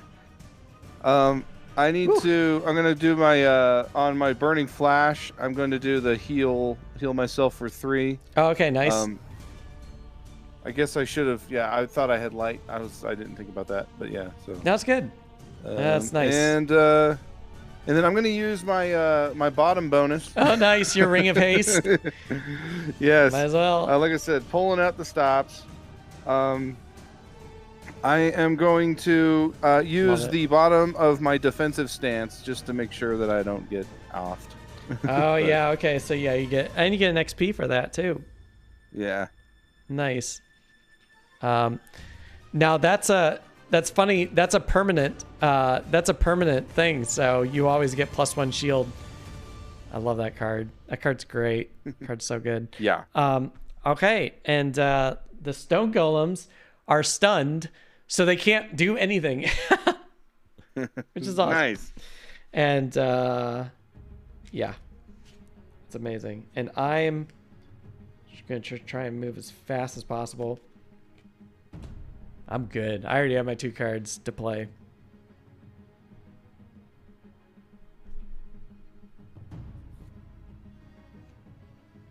Did my aura fall off yet? Oh yeah, that's right. Thank you, Mad Choice. You also get to draw again, because there's a rolling modifier on there, which means you get to draw again. So you get a +1. So you just kind of like chip away. Chip it, yeah. Just a little, give him a little kick in the knee or something. It's like, yeah. Thanks, Mad. There we go. Yeah, I got my sawbones are ready. I'm good. I got my cards. I already know what to do. Oh, I only have 2 left in my hand, so I guess I'm doing those. Okay. What do you want to play in first? As if it matters. Oh, I'll do the 29. 29. All right. Yeah. So jumping into tactical order. And bloody saw. And there we go. I'm going to do that. 25.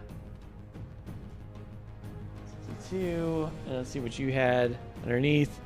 This card is like so great, this practical plan. It's just 5 and 5. I love it. Yeah. It's such a great card. All right. Let's see what these kids are doing. They're not stunned anymore. So he's got a 2. Wow. Shield and retaliate. So they're really not doing anything. And the stone golems are moving at 28. But it's not going to matter because my character is going to be cruising here. We are going to play move 6 and immobilize self.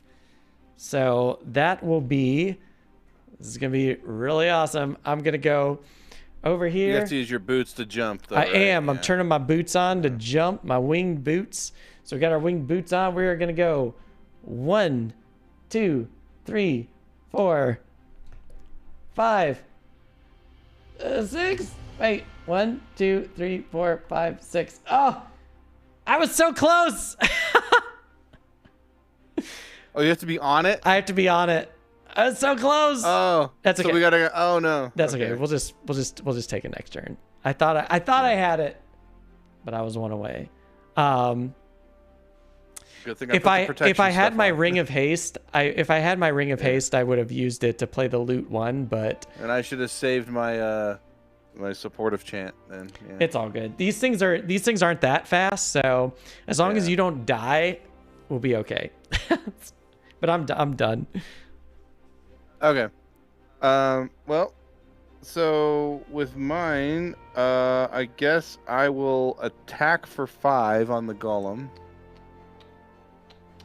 Man, how did I screw that up? 1, 2, 3, 4, 5, 6. I guess I did. Dang it.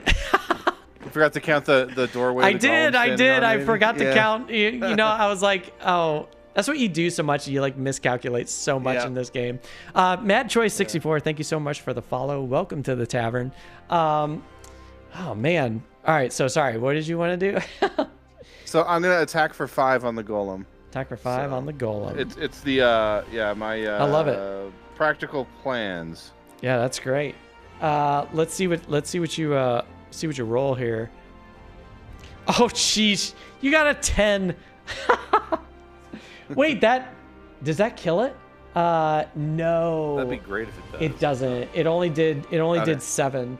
But God, that would have been so good. That would have been great because you would have had it at. Oh no, wait. Oh, you did. You got it for 7 and already had. It already had 3. It's a, oh no, it's a 10. Oh my gosh, no, sorry. I miscalculated again. This should be called the Silver Miscalculating Tavern. That's all right. And I got so excited. Sorry, I got really excited. Yeah, for my tactical order, I'm going to do the move 4, but I don't have to move the whole 4, do I? Where are you going to move? Backwards? I'm just going to move back 2 so I can create an opening in case I have to move through him. Oh, okay. Yeah. Oh, because he is moving, yeah. Which way do you want to move? Just back 2 spaces onto one of those torch maybe like right here. Yeah. That's probably just a like good that. one. Yeah, so hopefully he just follows you. Because he's got to move +1, so he's going to go 1, 2, and now he's just going to attack you. This guy's just going to move 1, 2, 3. But he can't attack me. I have to reshuffle their mod. Just in case we have one more turn here, because I'm going to have to resolve another turn, because obviously I'm going to have to do a short rest. Yep. Let me just take a look at things. Okay, so I would like to use that. I had the potion that lets me take a card out of my discard pile. Oh, yeah. The stamina potion. I'd like to use that to get the Path of Glory. Okay. Yeah. Path of Glory. Okay. That way, when I short rest at the end of the round, you round, won't have to worry about burning it. Yeah. No, that's smart. Yeah. That's smart. Yeah. So this guy's gonna attack you for 5, 4, 3, 2. Man, this character is so good. 1, 2. And then let's see. Is there anything else that I'm missing? I don't think so. Yeah. All right. So now you're gonna short rest. I gotta shuffle these cards. Does my helmet do anything beneficial? Only if they're doing a crit on you, which they didn't. So it should be fine. And I can move now, right? Yep. On that last turn because I'm not immobilized anymore. Okay. Yeah, you can move now. Just checking. Yeah, you should be good to move. He suffered 2 damage from that. He suffered from attacking you, and he suffered because he had a wound token on him, which is pretty crazy. Oh, nice. Oh, shoot, and he was poisoned. Or no, wait. No. He was poisoned. Sorry. There was a poison on somebody else. You poisoned yours, yeah. All right, I don't need to short rest or long. I think I'm just going to short rest just to take the loot card. I'm just going to take... I just want the loot card, so I'm just going to watch I lose it. Yeah, I need to short rest. Oh my god, that's funny. I drew it. No. We're going to take this one. Yeah, you're not taking that one. Yeah, we're taking this one instead. Yeah, because I played that super long card, that card that makes me run, I'm immobilized. So that's why I wanted the loot. Yeah. Because I was like, ooh, takes me down to 3 health. Okay. Well, I think I know what I'm short playing. Resting as well. You're short resting as well? Nice. Yeah. Right, those are my 2 cards. So you know which one I don't get back. Let's see which ones you would have lost. You lost Practical Plans. Okay. Boom. All right. And that's it. We're good to go. Yeah, we pretty much got this. Okay.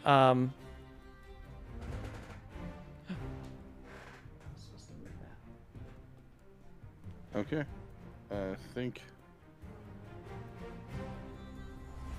Yeah. What are you playing? Well, I'm gonna do I think Path of Glory and Burning Flash, which is 51 and 48. Great. And I got 15. Hopefully nothing goes fast in a 15. And I got my loot 1, so we pretty much got the win unless these guys are going to pull something like stupid. Jeez. And let's see what's going on here. A 7? What is up with these guys? Oh my gosh. And the Stone Golem, which is an 11, but they don't attack. They're just retaliating. So, okay. All right, let's do the Harrowers first. Man, why are they going so quick? They got to move 1, 2, 3. This one's going to move first. Actually, this one's not going to move. It's just going to straight up attack you. So it's going to attack you and it's going to poison you. It's a range attack, I think? Yeah. Oh, no. It's a melee attack. So they don't attack you. Okay. And this one, actually, no, they will. Because they are going to move closer to you. Now they're going to attack you. For -1, 3, 2. Oh, -1. 1. So you take 1 damage, but you're poisoned. Okay. That's fine. And then this guy is going to go 1, 2, 3. It's amazing that the monsters were moving before us. It's just kind of crazy. But I'm just going to move, and the first thing I'm going to do is a loot 1 to take this treasure. And the treasure is mine! Oh my goodness. Now we can read the scenario end. Oh my goodness, that was great. Yeah, because it just ends immediately, which is awesome. So let's see what happens. What do we got here? You rush forward and take hold of the sigil of strength lying on the pedestal in the inner chamber. Immediately, an overwhelming power surges through you, and all of your foes disappear as quickly as they had appeared. You feel a great strength welding up inside of you. For an instant, your vision goes dark, and you see images of a strange runic alphabet. The power dissipates, and your vision returns.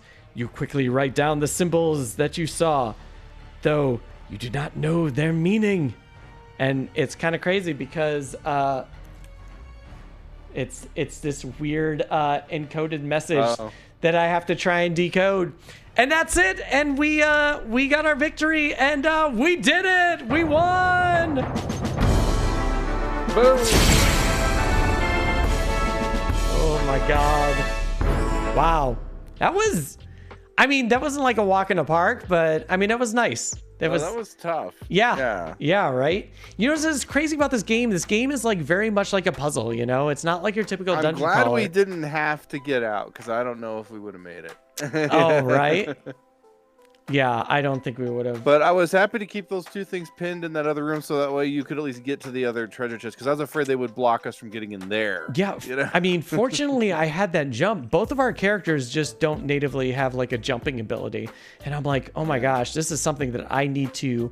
You can customize cards in this game. You go to this like enchantment area, and you can actually put little stickers on cards to permanently like make up an attack stronger, give you a particular ability. Yeah, I mean, God, this game is there's so much to this game. It's crazy. I've got to know if I completed my little goal, the little things we had to pick at the beginning. Yes. No, yeah, let's go into those and see what we got. So yours was Zealot, have 3 or fewer total cards in your hand and discard at the end of the scenario. And I don't understand what that means. You the discard at the end. Well, because you had the 2 that you discarded, and this was the last card in your hand. So, yep, you had 3. Okay. Oh, I only had the 3. Yeah, because it says. I was scared I had 4. Okay. No, you had 3 because you had 3 or fewer. Because this card's in play, it's not in your hand or your active or your discard. So you had 3 or fewer. So you got the check. Thank you for helping my character get the so the other one, my other choice was to have 5 or more cards in my hand. No. And I was like, I haven't played Gloomhaven in a while. It's like I can't remember which is the easiest one to accomplish. I'm like, well, I figure if I use cards and burn through my stuff, it'll be easier to do the Zealot one. Let's see if I got mine. Mine was Protector, allow none of your allies to become exhausted during the scenario. Kind of like a no-brainer to kind of immediately go after that one. Nobody got exhausted, which was Make sure the indestructible tank doesn't fall down. I know, right? It's like... And look, we're just getting one step closer to that check mark to get more... basically, these are like cards that get added to your abilities here. But yeah, and we all got. So this is kind of neat. Let me see here. I need the instruction booklet, which is over here. This was a level 3 scenario, so we get level 3 scenario. That means we get 3 gold for every coin we picked up. That's 3 gold. Trap damage was 5, which is kind of crazy, and we get 10 XP, which is really cool. So let's see what everybody got. Let's see. So Bonesaw over here is getting how much gold did I get? I only had 2 coins, so that means I got 6. I'll bump that to 19. Oh, that's a crappy 19. Let's get this going. 19. And then I had...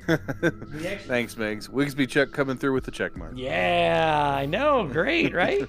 How much XP did I get? I got 20 for the... This is crazy. The reward is 20. They gave us an extra 10 for completing the scenario, so that's 30. And then I had 6 on top of that. So let me see, what is that? That's...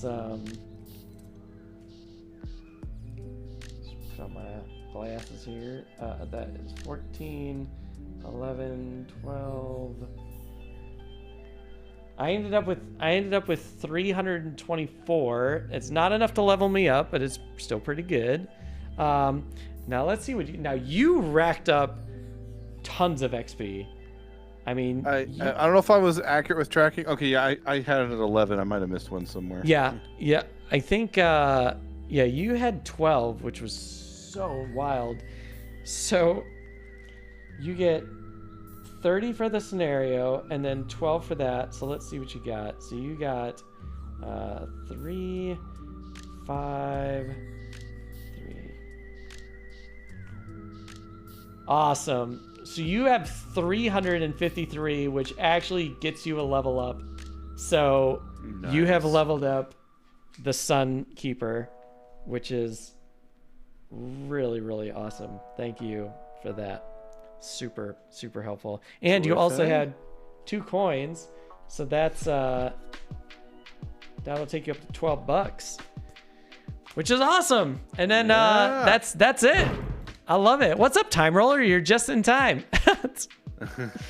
we just finished our campaign, our mission. It was great, and now I have to there's actually this decoder ring, so you can actually decode whatever this message is. There's this little decoder ring that you can just try and see. Oh, fun. Yeah. So I'll probably do that later as I'm putting the game away. But yeah, that's awesome. Do you want to see what the next level cards that you're gonna get for this character were? Let's take a look. Yeah, let's take a look. Let me grab it real fast because I'm very curious now what this is gonna be. All right, so. And not only that, but when you level up, you also get a perk. You also get a new perk for leveling up. Whoa. That's the adding stickers to cards. Yeah, no, it's the you get a new card for your modifier deck. So I think what I'm gonna grab is this shield because this character seems to really want shield. So I'm gonna add 2 of these rolling modifier cards. Yeah. Because it just seems really good. So we're adding. You add 2? Dang. So we're adding these 2 cards. So not only do you get a shield, but you also get to draw again from your modifier deck. So nice. Yeah, so we'll add those. And now let's see what our level 7 cards would have been or are going to be. Now we get to pick which one of these cards are we going to keep. Level 7, level 7.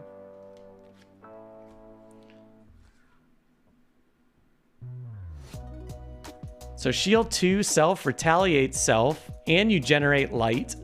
Wow, for that round. It's a 14 initiative, and it doesn't burn. And the bottom is one adjacent ally may recover one of their lost cards. Oh, dang. Oh my God, so I could get my euthanized card back. I could spend it to kill an elite, and then you can play that to give it back to me. That seems insanely powerful. Oh, but if you burn light, if you consume light, you can, it's up to 2 lost cards instead. This that's the choice. I that's almost like I don't even need to. I don't even care what weapon of purity is. I'll read it anyways. Because what is weapon of purity? It's like during the Sunkeeper is not built for mobility or for even dealing damage per se. They're good at just damage sponging. So the supporty stuff is great. That just helps you, euthanize things more. Monsters. Oh my gosh, what's the other one? During any of your attacks actions, you may burn light to add 2 attack and then gain advantage. See, that's like a burn. Oh, but it's permanent. So it's always on. Oh, that's kind of cool. Move 3 and attack 3. That's great too. But you can't. The Aegis. The bright Aegis is too good. That's good. Way too good. So yeah, that's the one that we're taking. And wow. Makes the most sense. And that's it. That's Gloomhaven, man. That's your second Gloomhaven game. That's awesome. Hey, how about it? Yeah. Yeah, Gloomhaven is another. It's like I have the version on Steam. It's another thing I keep meaning to get around to. Oh, right. Yeah, I have it too, and it's just like there's not enough time, and Baldur's Gate 3 doesn't really help too, because you're just like, I want to play all these games. I haven't even started that yet. Dude, I've restarted that game like 7 times already, because I'm like, I don't like this character. And I'm like, oh my gosh, just play it. Just play it all the way through. You know what the biggest time suck in Baldur's Gate is? There's so much talking that I'm just like, oh my God, I fight for like 15 minutes and then I talk for like 2 hours. And I'm like, oh, I need to like have less people in my party so I have less conversations. But there it is. Well, Derek, that was a good time. Yeah, man, thanks for hopping in. I know this was, so can I tell you the story? What happened? So, oh yeah, go for it. So originally, like we were playing today, but this is for chat. I texted Derek and I was like, hey, we're gonna have to cancel because I'm having issues with this game. And my issues were that I lost